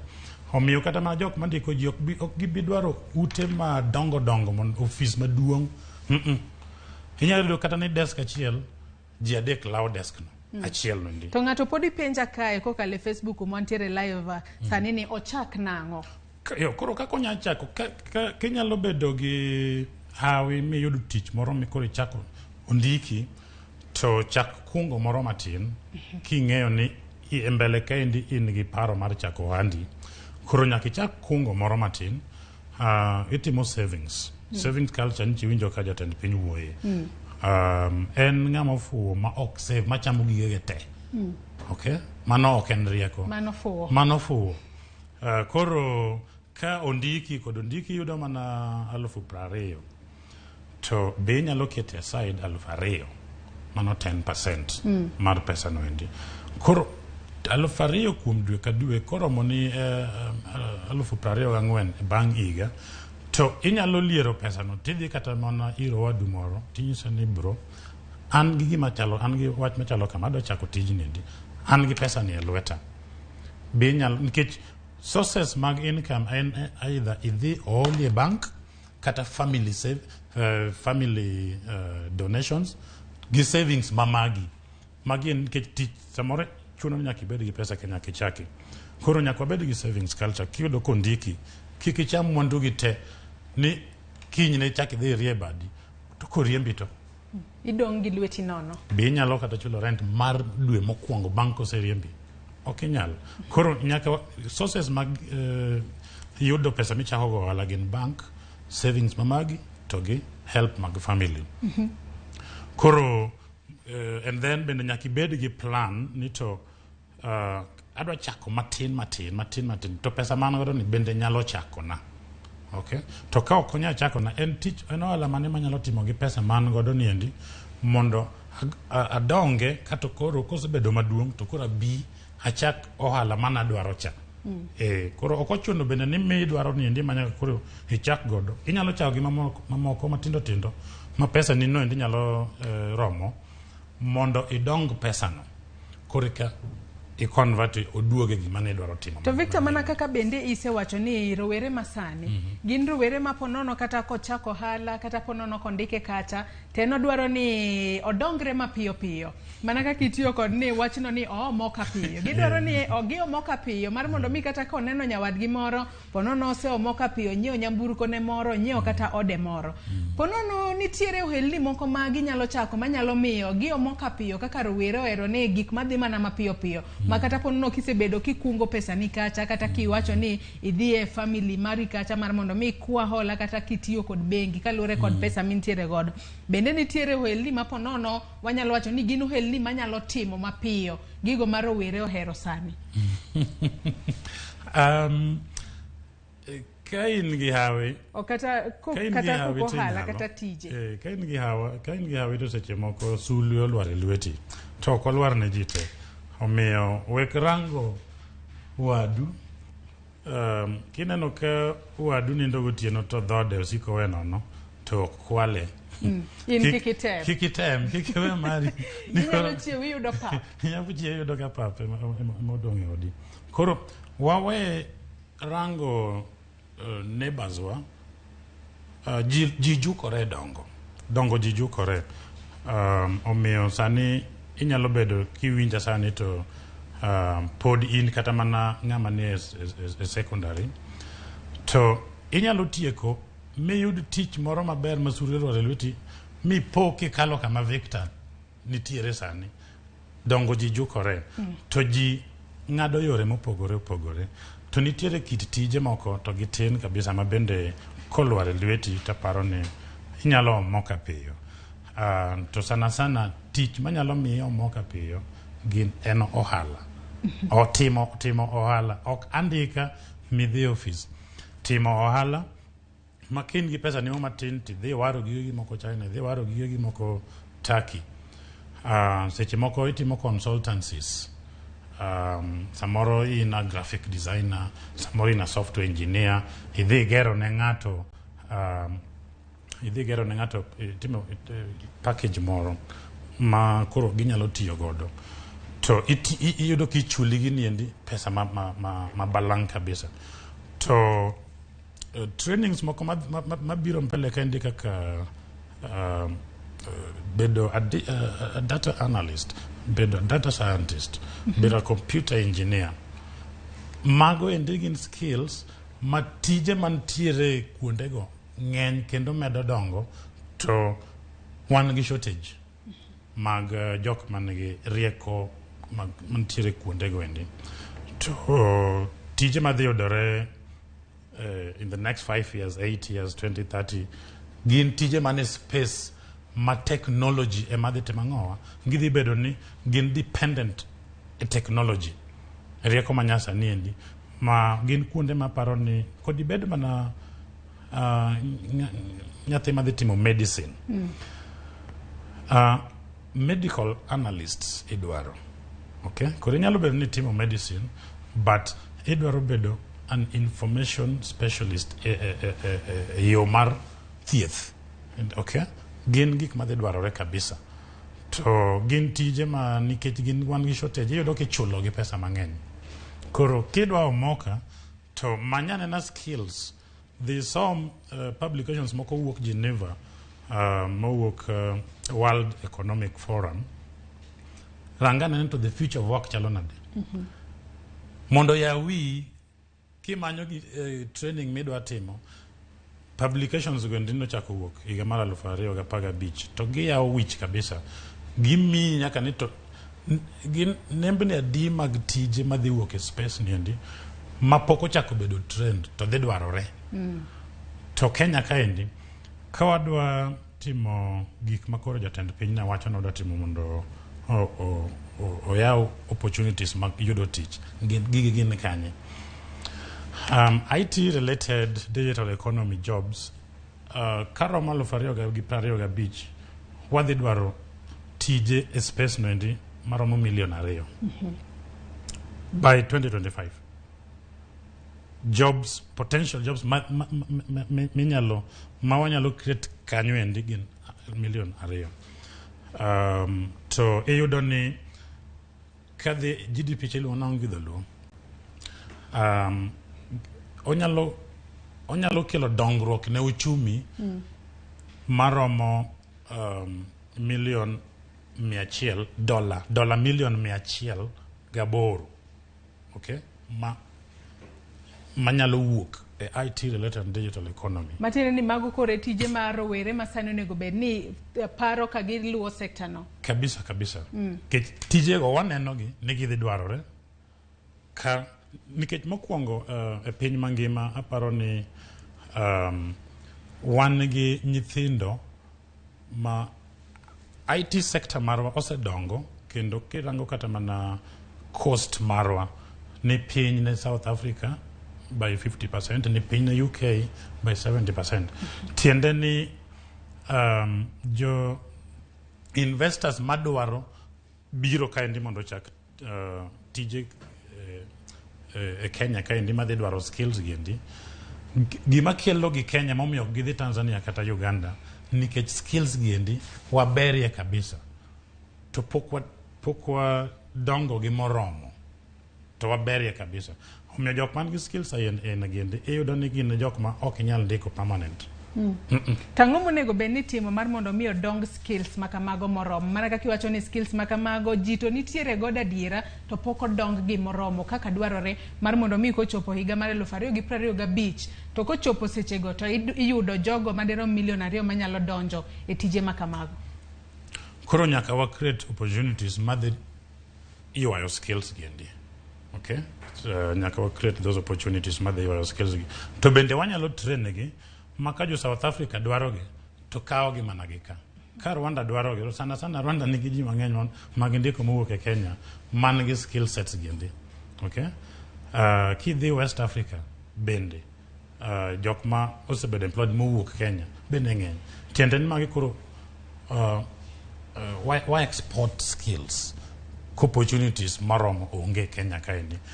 Yo moro mar ariyo maparo ni bende county government nyalo konyo godo nyithiwa en gimiluongo ni digitization of services e county, mondo koro ni lwet waromo mondo ka yud service ni obed gima onge. Kalure ni ponono mano bende mamono kata rowere mang'eny yudo tije. Kalure ni iwacho kanyo ni ponono lwedo manono ok nyal nang'. Mano ndi gima bende to wasewuoyo e Nairobi kancha, wawuoyo gi Governor Sakaja mo winjore ni wadwa digitize Nairobi County Government te. Kendo tarik 4 dwe mar 10 ne waseromo kode ma osemiyowa thuolo no mondo wadhi mbele wawuo gi directors ge wawuo gi CECs ge mondo wachak nikech ma wadwa timo negi nono ma onge kama lweti dhi rome gi ng'ato e county kaendi bang' higa mar dhi 2 kamaendi dhi yudo ka wasetieko mano endi. Sani nineno kata kaka court processes for the first time nineno ka judges nigi laptops mbele gi gi download cases mobedo uploaded kanyo endi. Cases ne bedo filed digitally, electronically. To ng'eni ma endi en gima ne ok nya timore kata higa 2013 mane wan gi Chief Justice Mutunga. Wachako nene ka endi gimaraga. To digitization of courts en gima wasetimo. Mano tich ma wasetimo ne court. Omiyo sani nineno ka gin able to handle cases digitally, electronically. Inyalo bedo ni in Masabit to case ni Nairobi kaendi. Tinyalo winji ka in Masabit kuno endi. To court to timore Nairobi. Kore mano endi digitization of the judiciary en gima wadhi godo mbele. To sendiko nyithindo maromo 153,000. Yes. Nyoro kane wa launch program manna winjo ka jalup jatend piny wuoye endi. Ne wakelo jok ma iluongo ni beneficiaries mosekale lwetwa mose konyo achiel kuom gi ne japuonj moweyo puonj to biro chako timo watrain kaka onyalo digitize court records. Donge no weyo puonj koro en achiel kuom wandiko makonyo courts with digitization. Koro eneno kano timo training education. To sani koro gimotimo neno kuma opportunity maber ne oduo wuoke. Exactly. Koro kuom mano kende iyudo ka wan gi 153,000 young people ma wasendiko. Mana gi that one intervention. Yes. Koro kwanyalo timo endi magi endi ne counties te to mago immediate job opportunities. Okay. Then savings madhi timore madhi yudore counties giendi. Nikech mibadhi dok piny, services medo bedo inyayo services. Koro iyudo ni counties bende bedo gi savings ma ginyalo loso godo chirni, ginyalo keto godo 24-hour markets, village markets e town dewa manitiere counties wa. To mano bende miyo ni medo wa thuolo mar timo ohala. Ok ni koromo sa 11 tibeno. To mano koro isetieko tiji ma bende ne ntiere mar odiochieng'. To bende odiochieng' manyoro bende jatend migawo ma bende ochung' ne wechego mag tuke pacho kae mano rowere kaachiel kod tuke pacho kae Ababu Namwamba en bende noloso odiochieng' manyoro kotudore kod chenro no mar jiwo rowere e sekta no mar tije kalore ni ka bende nowacho kanyo ni ber ka bende itiyo kod talanta ma ponono rowere nitiere godo mar mondo mi gitigo de yo makare ponono gi yaw thuolo mopogore opogore mag tiji. Wawinjane kaka Ababu Namwamba to noloso odiochieng' manyoro. They do not want tokenism. They don't want handouts. They don't want parochial approaches. They want substance. They want sustainability. They want continuity. And that is why I have so much faith with the program we are launching here today, going beyond the parochial, going beyond tokenism. We want to work with Peter here at Safaricom to see how the Skiza platform can be a platform to unleash the potential of our young artists. And as we upload the creativity of our young people on the Skiza platform, we should be able to see how our young people can earn more from the Skiza platform. We want to engage the Communications Authority of Kenya to see how they can collect more from media platforms where the creativity of our young people is played out, how that can be transformed, can be turned into sustainable revenue and income for our artists. Mano kanyo Ababu Namwamba ka bende noloso kotudore kod kaka rowere nyalo tiyo kod talanta margi mar mondo mi giyud yuto makare. Otiyo kanyo kod ranyisi mag jomoko maponono nyalo bedo jower ka mabende nyalo yo makare mabende ginyalo tiyo kod talanta margi mar mondo mi giyud yuto makare. Kata kamano rowere masani wang'eyo ni nitiere talanta mopogore opogore e pacho kae nyaka sani bende lai manyien mar somo mano mar CBC bende chano mar konyo mar mondo mi e kinde ma bende nyathi dongo ponono ofwenyo gino mobere ema obiro timo kata ngimane ma mbele kata ngimane mabiro. Ere kaka rowere masani ponono ka intiere kod talanta mari, ere kaka inyalo loko talanta no iwe bede mich kacha, iwe bede were ma intiere godo mar mondo mi iloke okelni yuto mapile ka pile kata ponono nyalo konyi e dongo tich mora mora midwaro. Wan gi sector milongo ni the creative sector. To Africa wan gi organization milongo ni Afrexim Bank. Man gi aparo ni gin gi $500 million magi konyo godo talent development e Africa. To opportunities gin nyithindo nyalo yudo nango. Koro mane penje ere kaka inyalo yudo opportunities makamago. Koro opportunities gende nyalo yudore kaluwore gi the creative sector ka gibiro kanyakla nikech Afrexim Bank kata gi mana gi $500 million magi nyayo godo the creative sector ok inyal dhi kendi nikech mokwongo samoro be ikia kata timo application.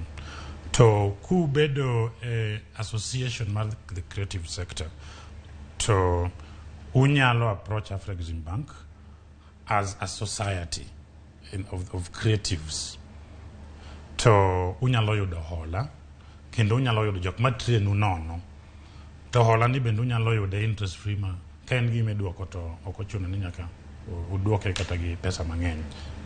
Seche moko inyalo yudo kaka grant, seche moko inyalo yudo kaka affordable loan. To pesa no nitiere Afrexim Bank bengi ma Africa ma support nyithiwa ma Africa $500 million nitiere.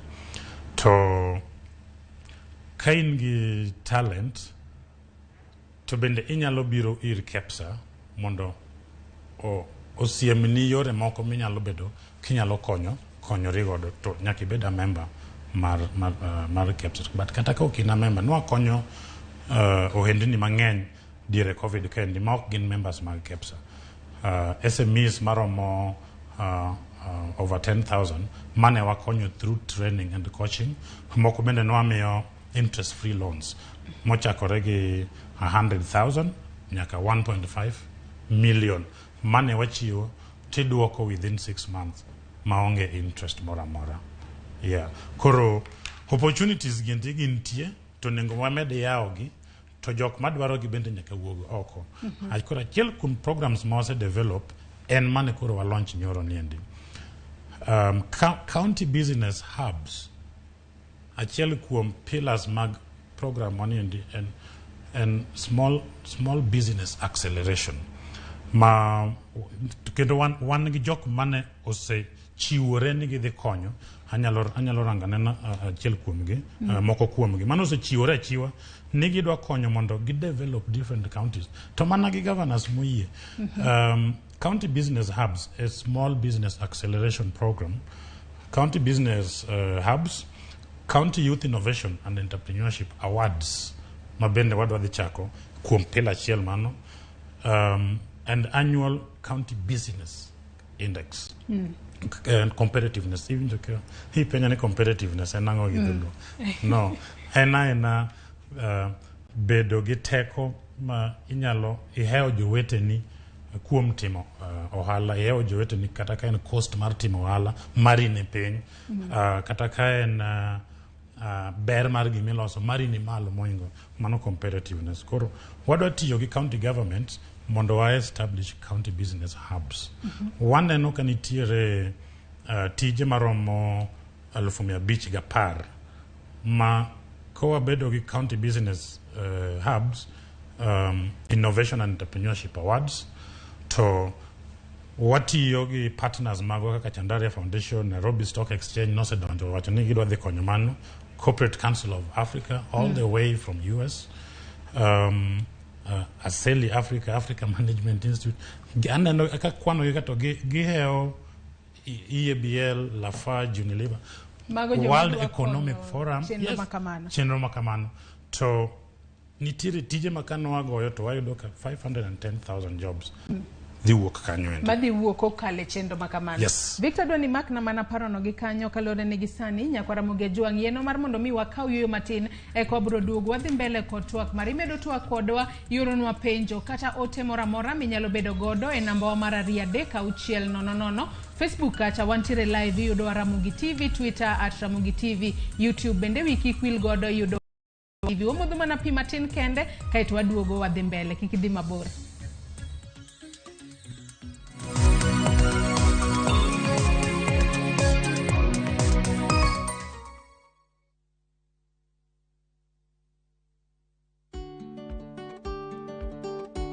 Ng'eyo makare kaka pien dendi chalo en gino mowinjore kendo makare minyalo timo ne pien dendi.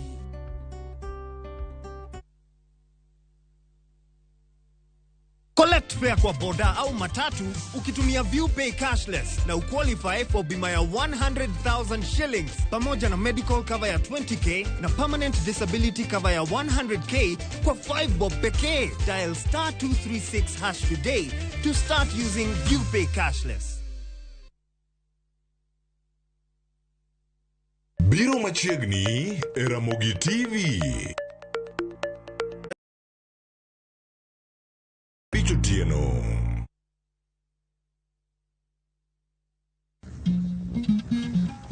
Oganda en kitgi. Joluo bende wan gi kitwa. Wakelo ni luo kitwa gi timbewa. E chenro mar 111. Ngeso ka ngeso, saa 1:45 mar otieno, Girabala kwasi wad Girajabu.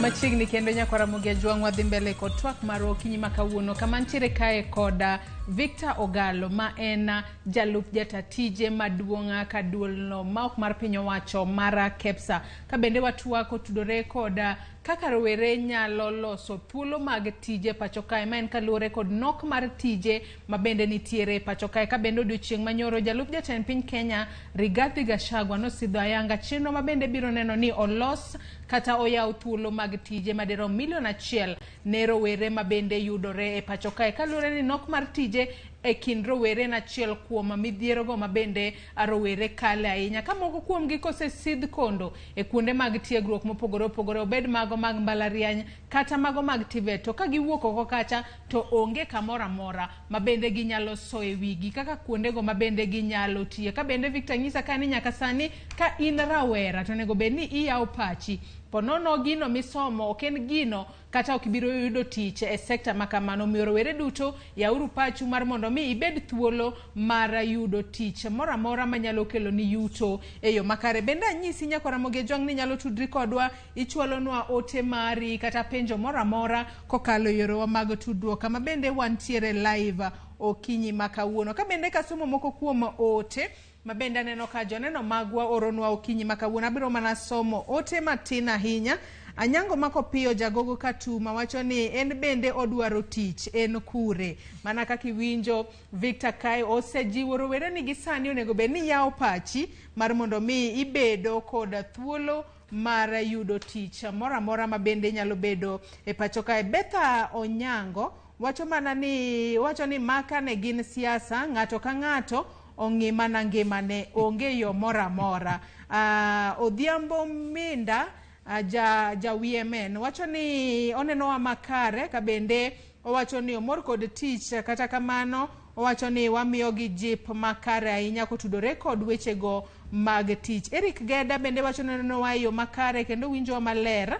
En wuoda Sumbi, ka bende wacho kanyo ni wuoda Sumbi kendo pachi ler. In wuoda Sumbi? Eric Geda ni chal no ng'ei makare. Ka bende ote machielo bende Martin Waweru Gidhinji Japala bende wacho ni ji odoge puodho joka ma kaluwore kod nok mag tije e pacho kae. Nyakwara Ramogi Juang podi medo tudri kodwa mana kaka senyisi namba mar ote machuok mar 36000 oyaw kacha. Facebook wantere live yudo Ramogi TV, Twitter @Ramogi TV. Kan bende nyalo tudri koda e Facebook page mara ma en Joyce Oduor, Twitter handle @JoyceOduor_. Kawa dhi mbele ko twak marwa Victor. Nyaka sani ere kaka sirikal mapacho kae. Kaluwore ni sirikal mapacho kae kinde ka kinde giwacho ni uchumi mapacho kae rach, gino mabende ponono omiyo nok mar tije omedore ahinya pacho kae. Ere kaka sirikal mapacho kae ponono nyalo loso lwasi makare manyalo konyo e nyayo kata dongo ohelni matindo tindo mabende ponono chakore pacho kae kata madhi mbele pacho kae. Loso lwasi mano environment, yes. Business environment. Mano business environment. Lwasi mar timo ohala makare. Okay. Lwasi mar timo ohala makare to animo ka ji ywak kendo en gima dieri ne uchumi oidho ahinya. To uchumi oidho, aparo ni en gima onego bed ni wanono tiende matut ahinya ni to ang'o ma nie pach ji sama giwacho ni uchumi oidho. To higa ka higa wawinjo ni uchumi nodongo gi kiasi makama 6%, 7%. To kiwinjo ofuku ni ok inene account. Ofuku pod inyore. Yeah, ofuku to pod inyore. Tiende ni gik ma ji dwaro mondo tim godo tich kod bed mana transport kod obed energy bechigi ni malo. And then gimachielo bende en ni kidhi dwaro licenses midwari go mondo itim tich mondo higa achiel idwari gi licenses mang'eny kabisa, to bechegi bende ni malo. To kidwaro service kata mana county government to bende seche moko iyudo ni wan gi culture moro mar ni nyaka lwetu rom gi ng'ato eka konyi. Koro iyudo ka gini en gima ose keto omiyo chuny jodolore kabisa makoro onge ng'ama dwa dhi timo biashara nikech oneno achak timo gini to kare sirikal ema chama to jogiendi bende chama, adong' nono to an matiyo everyday kuom higa ka higa. Koyudo ka ji chunygi dolore e chako ohala. To magiendi gik ma kawan nono mwaloso maber ok ni bechwa ni mala ahinya mag timo aparo ni koki compare Kenya kata mana gi coast lwase mantiere South Africa kod dhi mana Singapore kod dhi mana Morocco, tinyalo yudo ni bech gik mag ni malo moingowa. To gin gi better services. Okay, gin gi like Egypt, cost mar energy in Egypt ni piny kabisa, emomiyo leather industry margi watu dho kitchen no kanetho blue leather wa waste mana e pap to aneno kamaendi to wa import ni ma obedo made in Egypt, ma obedo made in Italy, ma wuok Turkey. To wan gi those opportunities kaendi. Ang'o ma mono wachako leather cluster counties mantiere northern Kenya nikech kuondego ma jamni nitie. Ang'o ma mono wa tiyo gi counties gwendi mondo wachak a leather cluster. Leather cluster kirango higa ka higa ka in gi nyathi madhi e skul aidha ng'iyo ne wacha dichiel in aiya kata diriyo nyathi e skul. To wan gi koro inyalo yudo ka ing'iyo nyithindo 4,000,000 madwaro school shoes every year primary. Kama gin gik more import te. We used to have butter parents and was the India. Office mo matine maneno Limuru kaendi. Negidar. To jolweny ma wan godo boots mag army, air force, navy. No import nyaka gigiendi. To mage jolwenjwa. Ang'o ma mono wachako a serious leather cluster. Machakos, Garissa. Mondo mi kise chako mano to nitie services mamoko mabiro, banks biro, transporters biro, auxiliary services moko mabende biro mana nikech ichako mano endi mabende biro yawo thuolo mag tije. Ang'o ma mono wadhi Mombasa nikech wa import palm oil, wa import wheat, Ang'o ma mono dhi Mombasa to watim gimiluongo ni agro processing. Magi samo gisedonjo to gibedo nwa raw materials. Ok ni gidhi nwa chamo gi direct. Gibedo nwa raw materials more process e Mombasa kanyo ndi kama gidonje no. To koro wa export DRC e thuolo mar East Africa Community, wa export na Uganda. To koro wamedo value. Pareni value marwa mag agricultural products ma wauso e pinje maoko en mana 16% e momede value kende. Uganda timo 34%. Tanzania ohewa.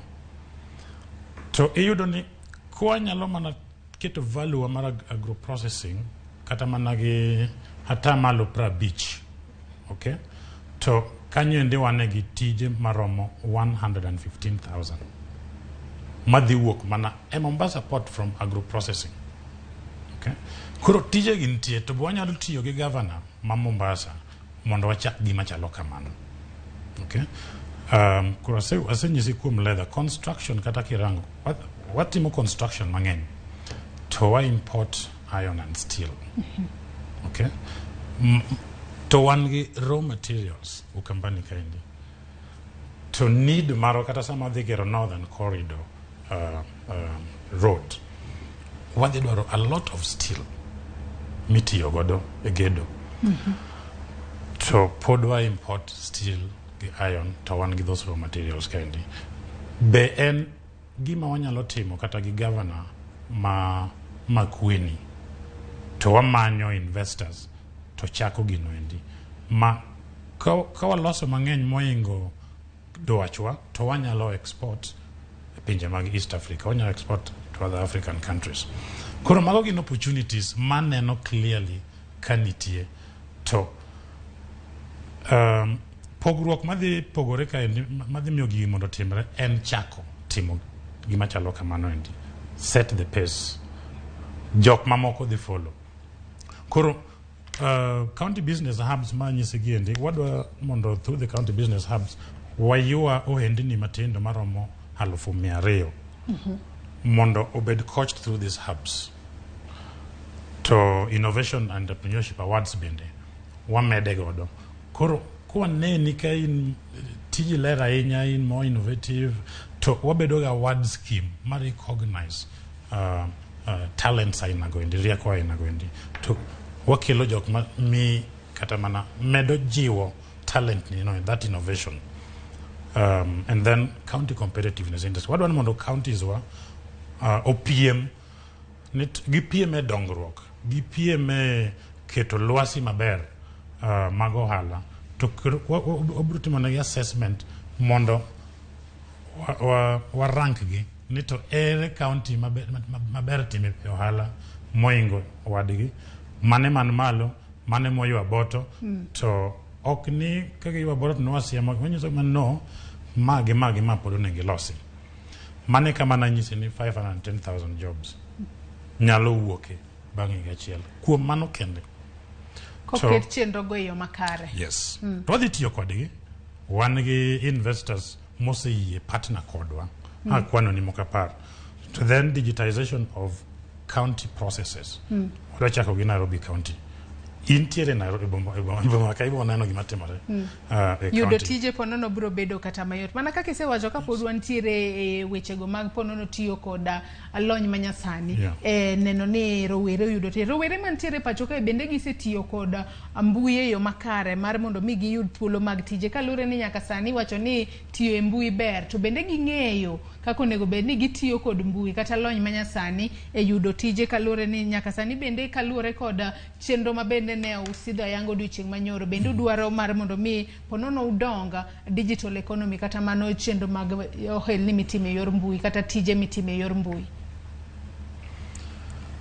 Anyisi ni digital economy waneno tije maromo 2 million koromo higa mar 2025. Gintie waneno gi kendo gintie nikech waseneno gi judiciary. Useneno mbele. Waseneno gi kendo wasetimo moke judiciary kaendi. Nyithindo maromo 153,000 mwasendiko. Kwa kao county ka county in the next 1 year wawacho ni wakonyo counties maromo kata 20 to digitize gidhi replicate gik mwanene judiciary ka. Okay, koro kwan go kigoyogi nikech waneno kuonde ma tije dhi medore kendo waneno kuonde ma counties dhi time savings madhi miyo mondo ger kuonde mag ohala ne ji mang'eny. To sama ma osetimore, ng'ato mochako ohande bende nyaka ndike ng'ato. Yes. To gigi te ok ni gin tije mag white collar job midhi bedo ne office mok matin negi. Kidhi e pinje machalo kata kaka Uarabuni, idhi kata mana Turkey. Kidonjo kanyo tipenjo to business ohandi enang'o, ok ni timo tich mane. Ohandi enang'o. Koro gin mentality margi en ni mondo dhano ka dhano onego bede ni ohala matimo. Yes. Mane kaka gibedo trend. Ok gibedo trend ni mondo dhi ondikgi. Midhi office kacha tibet chakro kinya ka godhiambo. The future of jobs wacho ni nyathi madhi chako tich kata mana sani endi ok dwar a permanent job mobedo ni office. Odwaro gik miluongo ni gigs. Okay? Wan gig economy madwa dongore kabisa. Gig otimo ma. To platform mane minyalo yude jogi endi kata maginyalo yude gigs endi. Mage platforms more develop. Mage platforms ma kata kuonde magintiere to wa partner kodgi to wa encourage nyithindo mondo otim ang'o o register kodgi ma ka ng'ato post tich tinyalo nene e platform no endi. Okay?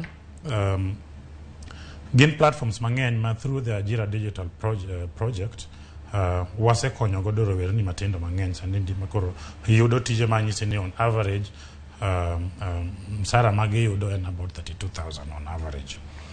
Koro nyithindo nyaka yawa pachgi, computer nyalo afford, ka in gi internet bende wa encourage mondo county government o provide free internet spaces, public spaces kata kaka Uhuru Park.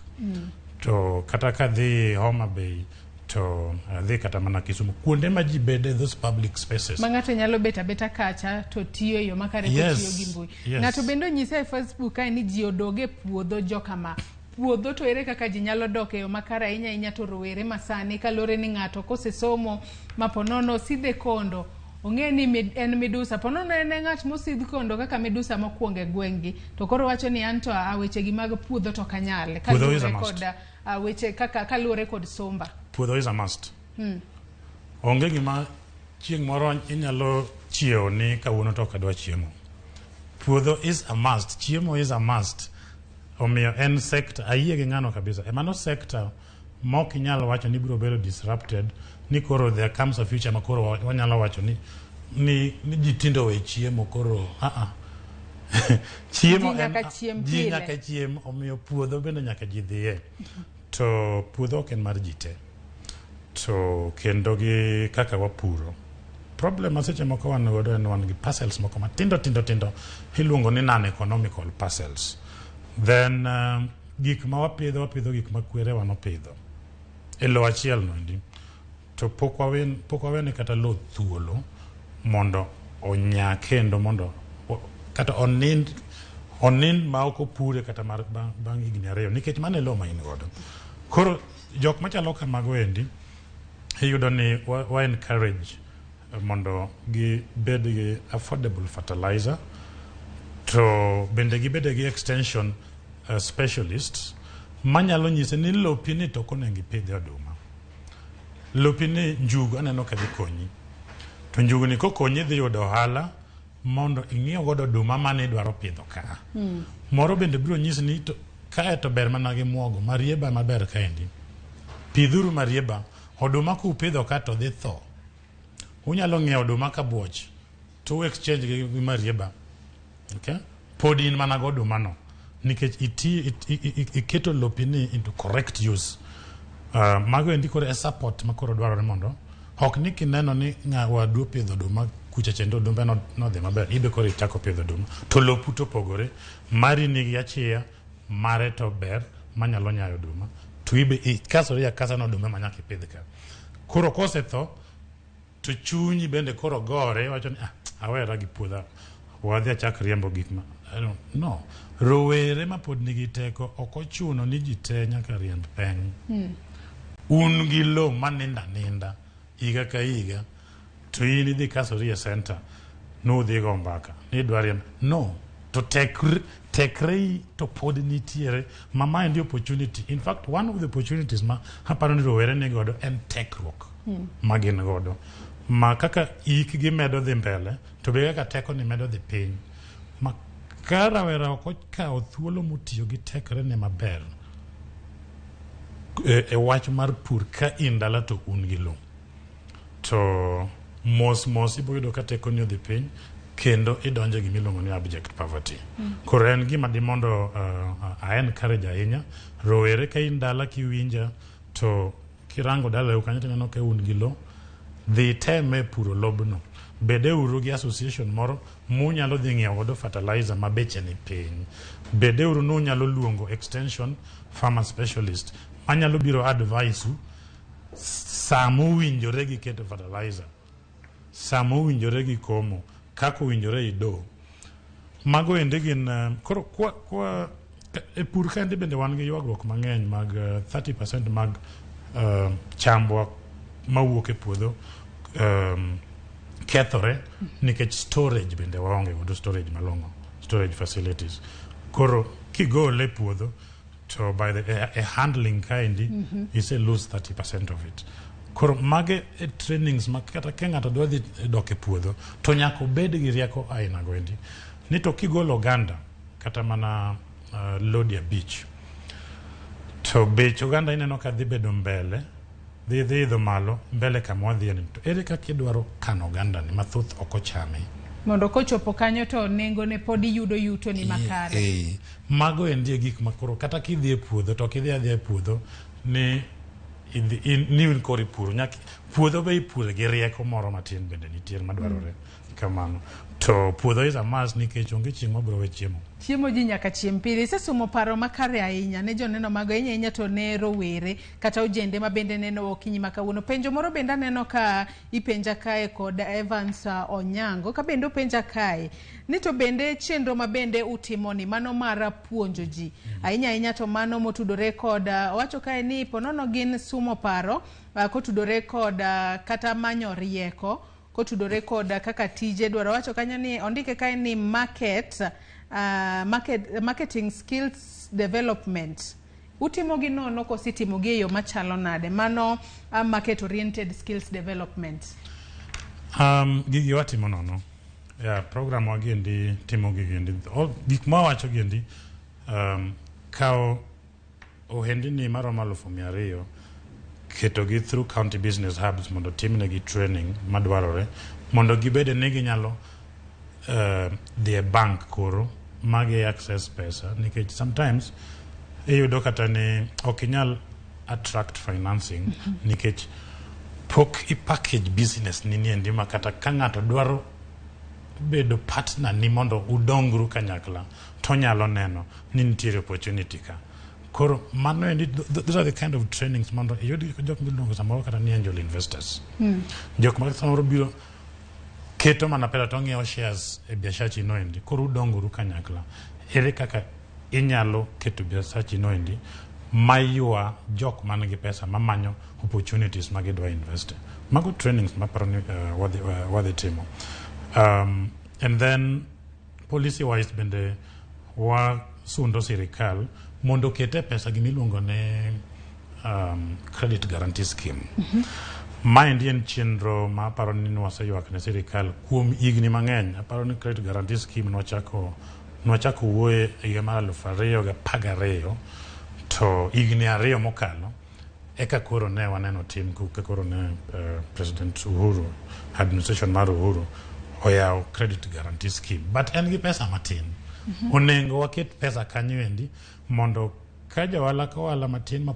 mapok ogero gimiluongo ni credit history gi bank to sirikal nyalo chung'ne through credit guarantee scheme.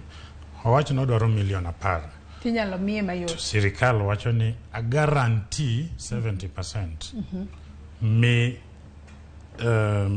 mi mama ni kata bwana ni pesa odhi ogwere go ohande ko oduoko to 70% wabiro miyi from credit guarantee scheme. Mane kaka obedo guaranteed. Yes. To nyaka pesa bede mokwongo. Nja wadwa gere gi mondo at least around $1 billion. To pesa mano kete na neno makeza just 100 billion. No, 10 billion hapa ni mano ket igamar halufariyo gi prariyo. To mano pesa matin. 10 billion en pesa matin ka johala dwaro. Kalure ni johala bende ng'eny ahinya. Yes, 10 billion pesa matin. To jok madware ng'eny. Kure mondo at least obed $1 billion ma around $1 billion in 120 billion. At least mano wanyalo chako wuoyo at least 120 billion manyalo chako konyo gero manyalo timo lending manyalo konyo wendini mondo at least odhi oyud affordable credit gi banks. Nikech mane gima banks dwaro to begin gi guarantee ni kami 1 million kami 10 million bentie guarantee ni dhi duoko pesa.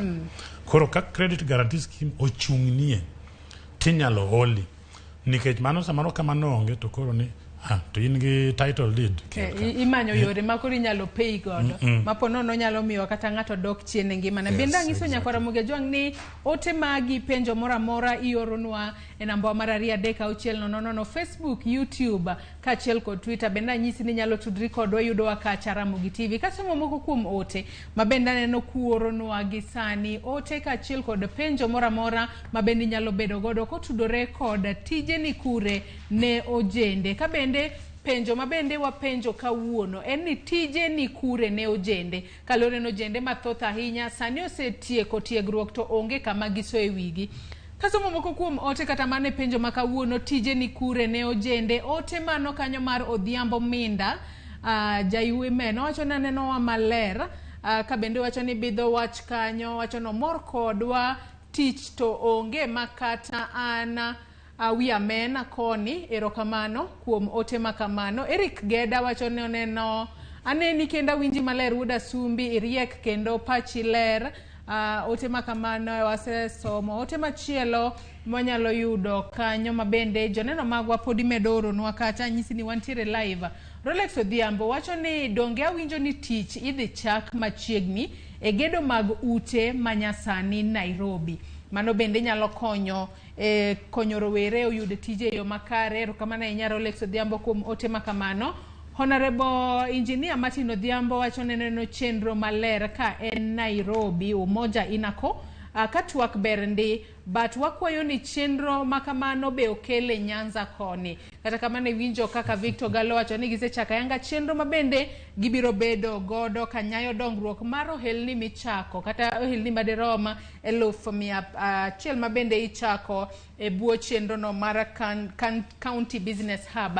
Eric Okeyo Kizito bende wacho ni medo choko usuru kod duoko chien timo hola ma jatend piny Kenya William Ruto chwalo buogo duoko chien yuto mar jojua kali mantiere bug jochok osuru mano pacha. Eric Okeyo Kizito mabende orono kinyi makawuono ochieng' wacho ni tije opondo ok gidwa ni koyo kata chieng' ochamgi. Wach malich miwuora keni koro sani koro tije opondo kanye kata kamano sesumno paro kama kare ni tije monego bed ni iparo higni mabiro mbele ahinya mago tudore kod mago mitimo e yor mbui. James Masinde Oduor wacho kanyo ni Morning Joyce Oduor kendo mos na jatelo no penj na jatelo no ni ya tije ma president dwaro kelo dhi wuok kanye to kazi mtaani president oseketho. Kinyalo mana duoko penjo makamano kata inyalo mana ndike piny mar mondo mi bi duoke kwa dhi mbele tije makamano biro wuok kanye to president oseketho kazi mtaani. Lewis Woda Wasiboda #rupiny thotho jende dwaro white collar jobs not knowing ni pesa to chalre. Pesa to en pesa kato bed no ndiki apisi kato bed ni timo mjengo mari teknani kochopo giko mar odiochieng' kata giko mar dwe to iyudo pesa ni kanyo. Kwanyalo yudo ote machielo mabende joneno magwa podi medoro nwa imedo tudri kodwa. Eric Chogo wacho mana ni mana ka onge deo wang' to nono anona unemployment rate bado itaongezeka tu. Mano pach Eriko Chogo kawacho ni mana ka onge deo wang' kata kamano chenro sechak ket e yo makare. Jackie Nyarmodi wacho ni ondike kanyo gi dhongere, I hope it will be ojende ma ojende. Kabendo wacho ni par kanyo ni kazi kwa vijana. Mano wacho kanyo ni remember our leaders who claim to be vijana to kata kamano gin jogo mabende hikgi oniang' gisechopo higni 60 kadhi malo. Kata kamano wantiere kod geno ni tije makamago ponono no yawe pacho kae tadiera jogo mibiro keto ng'ala manyime mar yudo tijego biro bedo ojende ma ok jogo ma hikgi oniang'. Nyar Nyakach Makapumba wacho ni jodalawa jogi owe wuondowa ka koro kazi kwa vijana ema sirikal nomako to scandal nomako to miwacho ni to nikure. Wacho kanyo ni #awuoro nyere kamana inyao tema kamago. Gabende Chali Musika bende wacho kanyo ni watch teacher osewach ne ojende chakre higa mar 2010 nyaka kawuono to pok wacho ni pok anenona kata kamano nok mar tije to en gino miwacho kinde ka kinde. JF Feregrona wacho ni ka kazi mtaani ema ne giserucho oko tijego to koro wuok kanye. Dak e Kenya kae osebedo mateka. Mago mana ote mabende joneno mano mar ote mar Filegrona nyinge to tek ndie Facebook. Kata kamano Winnie Oguda bende wacho ni miriambo of the highest order. Mago tij ang'o midwani ojende 1,000,000 e Kenya wani. Kata kamano tije to podo dhuro. Senyiswa kani thuolo podi nitie yawa wi kaka ojana kata kaka rawera tibiro neno ka tije nitiere. Francis Ojwa wacho ni tije mane uru oloso ne vijande ne egwenge ne ng'ato oketho koro ma osingo ne ojende koro to akanye. Mano ketho tich mondo omed singo maonge tich. Sirikal no ojoga ahinya. Kata kamago mago mana pach joneno magwa kaachiel kod jogo ma winjo okinyi makawuono. Otemo gika mar Makozila Asuna wacho ni en tich mane makata kor lwasi mag timo ohanda ma ojende nyalo timo oridoregi. Taxes ma monego ichul kapok ichako ohandi moramora wacho ni tok ok dinyal moro matin tok dinyal. Kata kamano kanyo chwalo paro kotudore kod ponono usuru kata license monego bedni ichako godo ohala ema ponono nitiere malo ahinya. Kata kamano ka wadhi mbele kod twak marwa Victor iwinjo kanyo paro mabende joneno magwa oronwa mana mapiyo ka watiego twak mar okinyi makawuono. Ojende ochwalo paro kacha moko kuom gi ywak ahinya kutudore kod wach golo kazi mtana ng'ini ndiko moko piny kinyalo mana lose matin mi ndiko piny mar mondo mi giwachni mogik ka watiego okinyi makawuono. Awinjo kaka nisomo gigo to iwinjo gimoro kanie chuny ojende mar hopelessness to onge kama nyalo succeed ka in hopeless. Nikech sama in hopeless chunyi osewuok kata mana manyo tich. Chunyi osewuok kata mana mondo pachi oyawre mondo ine opportunities. Mano gima agombo mondo agole chuny ojende kabisa. Nikech kasama chunyi kata mana temo okidhi chako. Gina awinjo ka gino lit na kabisa. To en gima da mondo encourage ojende. Gilit. Ni tich ok inyalo yudo ka ok imanye, tich ok inyalo yudo ka ok ibedo piny miyawo pachi, tich ok inyalo yudo ka ok itim the right conversations gi ji, tich ok inyalo yudo ka ok in gi networks. To tije madhi bedo mbele ka endeda wuoyo kuom affordable housing, but wakunga chaki kazi mtani. Kazi kecho bedo mentioned mang'eny kanyo kabisa. Kazi mtani nochakore chon. Aparo nochakore administration mar Kibaki. To nobedo supported gi World Bank. To nawinjo ni kazi mtani, kazi kwa vijana, pesa kwa wazee. Nikech bina winjo ka ng'ato wacho kanyo ni obedo jende mojende. Yeah. Kwa wuoyo kuom youth, wawuoyo kuom 35 and below. Mage jok ma wa target. okwa target anyone above 35. Koro aparoni a program maroni to okwa target anybody above 35, mostly from 18 up to 35 maximum age.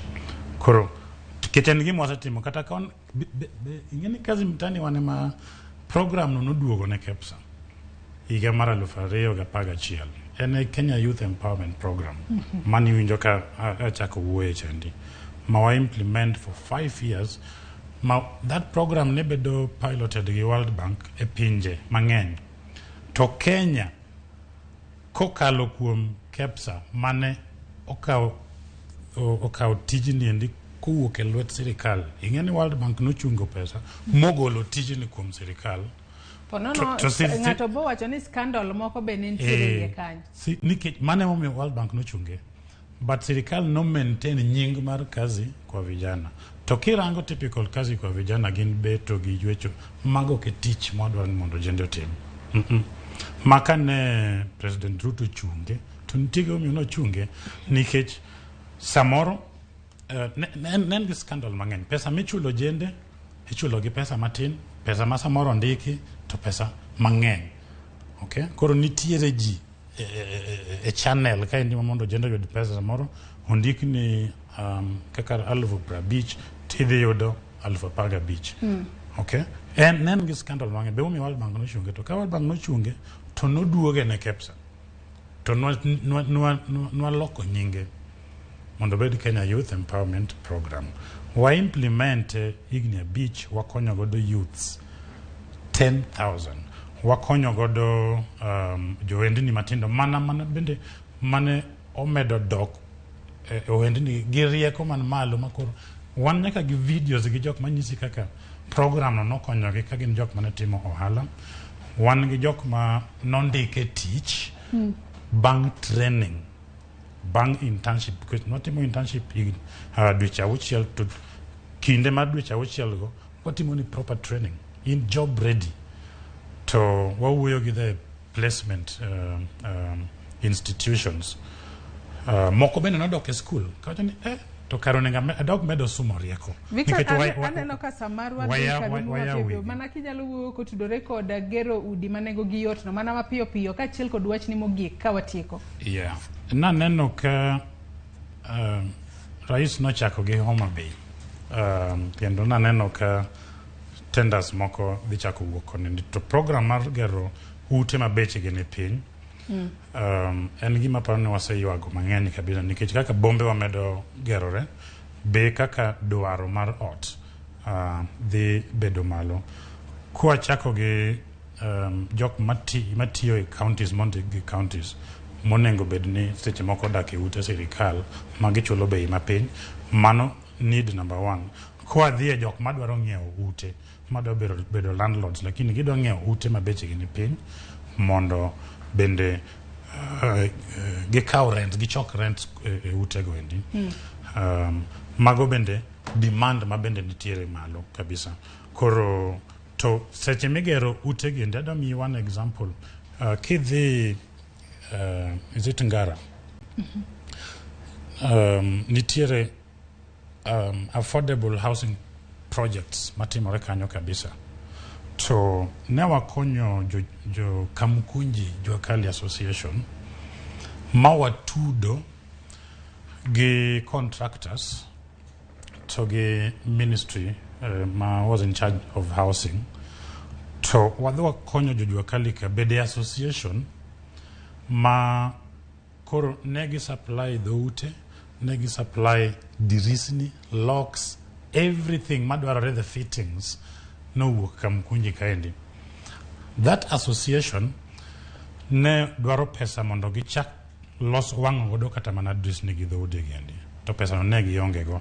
To ne gidhi e bank, gibedo registered, a very senior law firm more register gi ma through that association this legal firm no dhi okonyogi ma giyudo million 510 ma giwang'o godo chumbni giendi ma gidhi gitero. They were part of affordable housing. Juakali kidhi Kamkunji en gima notimore kendo en an example mag ng'ata madwaro. Sa maneno ka ng'adowa mana mapiyo piyo kitieko nikech ng'ato bende ng'isa kae ni Zack Seise wacho ni piny tek Joyce ka sani kionge kata connection to kata tij mjengo ok de yudi. Ka Rogers Ochieng bende wacho ni kata mar kunyo cho ok de yudi. Mana ka watieko twak mar okiji makawuono Victor wachni mogik e bwo nyiriri 30.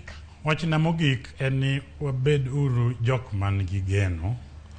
Geno en an opportunity manyaka ibed godo mokwongo nikech ka chunyi otho piyo to ok ibi kata wuok mondo idhi many tich. Sirikal masani ma wantiere godo ni ma sirikal matiyo. Okay, waonge gimoro machielo. Kech awinjo ka ji apanen mana ga few days koro to waduto wachulo usuru. To usuru ni onego bed ni choponwa mtani counties wa.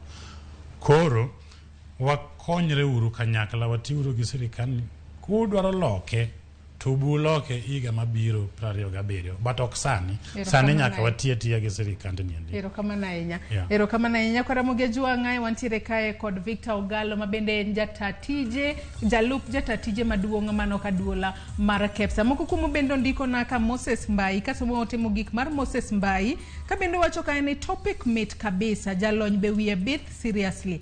Ahero kaka odayo weche go maong'etha. Ajira digital ber wacho ni I am a beneficiary. Kabendo wacho kanyo ni let's encourage youth to join Ajira programs. Kisumu County wan gi Ajira Center at Ahero Multipurpose. Erokamano ahinya Moses Mbai kuom ote makamano nyakwa Ramogi Juang kata jana mabende neno okinyi makawuono isewinjo paro mabende osomnwa kae paro malew. Kato bedo ni isomo michopo kanye ya wi mar mondo mi wi obed thuolo mar ruako nono kata mar sumo paro mora mar ticha manyalo kelo ni dongruok kata manyalo kelo ni yuto e yo makare mar mondo mi watiek nok mag tije e pacho kae. Gikanyo yiena mar mondo mi akaw yoyo matin tok yoyo marwa chenro mabiro tok mae en orako kik bai.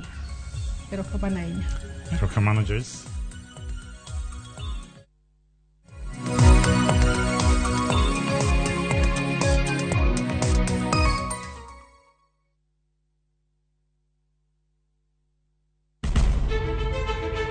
Penj laktar ok en ka chenro moro amora. Wach mar pi to emergency pin e monyo gino kapere mene giketho system. Wakelo ni achiel kachiel lakteche man gi lony mar arieya e weche ngima dhano. Koro ka goyo picha to dhi nyisa kind lekene. To gipuonji achiel kachiel e weche ngima. Kelo malit ne masongo adhiya very good. Riuri gi Ruth Otieno wuok tich nyaka tich abich chakre sa 12 odhiambo onono tiend weche kowuok kuom laktar. Osomo oteni namba mar SMS en 23600 en penj laktar kendo kaw simbi. Wadhi kawa simbe jowinjowa jonenowa mana Ramogi TV.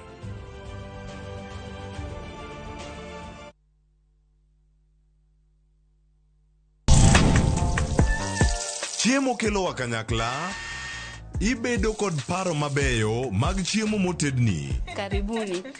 To will kod kaka itedo kit chiemo no manigi suya kod ndhadhu mamit. E chenro mar tedo gi chiemo, wapuonjore tedo kit chiemb luo kod chiemo manyasani. Koro kigolo ring'o ting'ade kama.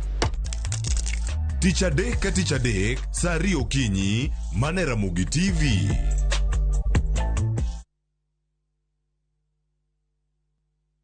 Oganda duto nigi pok mopogore opogore. Kata kamano, ang'o maketo pok mari mondo bed mopogore gi jowetegi? To ka gibiro at the ground gi appreciate ka gineno kaka watimo gi lwetwa. Dibed ni pok mari kelo ni yuto kata loko ngima mag jogo mantiere alwora mari. Ken gi passion to obro bedo profitable with time. Chenro mar pok opogore rango jogo mantiere gi lony gi talanta mopogore opogore. Kik idek ne chenro makama chieng' tich ang'wen juma ka juma kod Sharon Ong'ao mana Ramogi TV.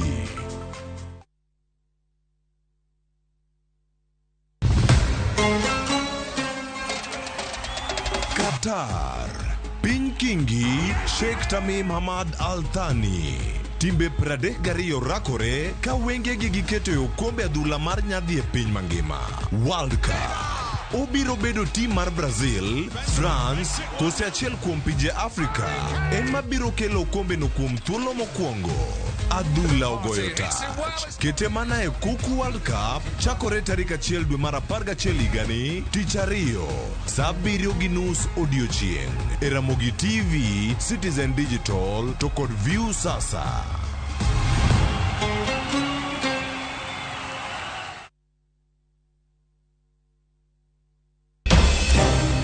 Weche ng'eny sa matin. Nyakwa Ramogi. Kaka jokanyana, ere kaka wadhi gore gi jogi e yor loso mwandu? Wawinji maler, penja ne penjo main godo no. Ng'ato kik iluong ni mwashimewa kapok otimo gimoro ma heshimika. Tini jopiny. Wang mbui kae ni wacho ni budget idhi somo ok nyal konyo uchumi masani. Koyot mbele kae. Gimi thuolo mokwongo ni weche mag thieth. Jowa ok thor lao ohala chik. To sane makuru chopo kama ginyalo wache gik machando chunygi. Buch jopiny tudri gi jalendo Trevor Mbija saa 3 otieno mana e Ramogi TV. Kik bai.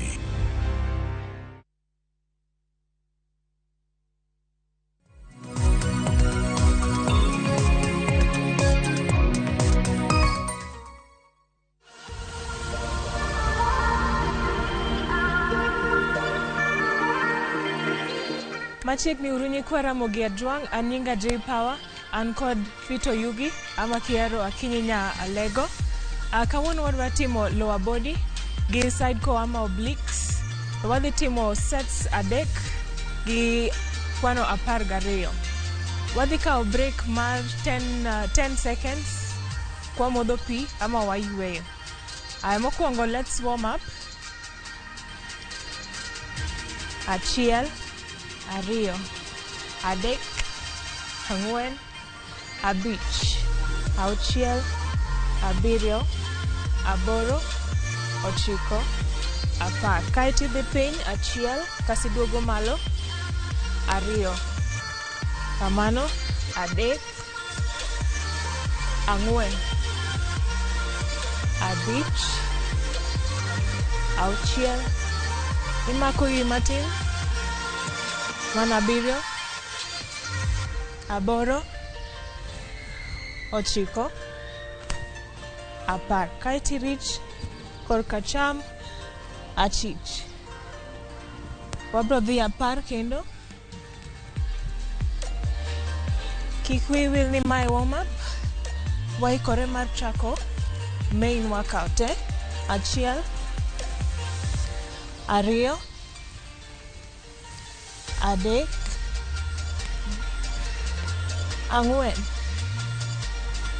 6,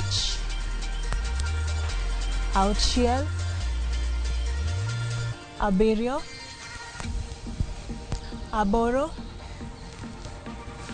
8, 9, 10. Warm up mar 3 imiya squat.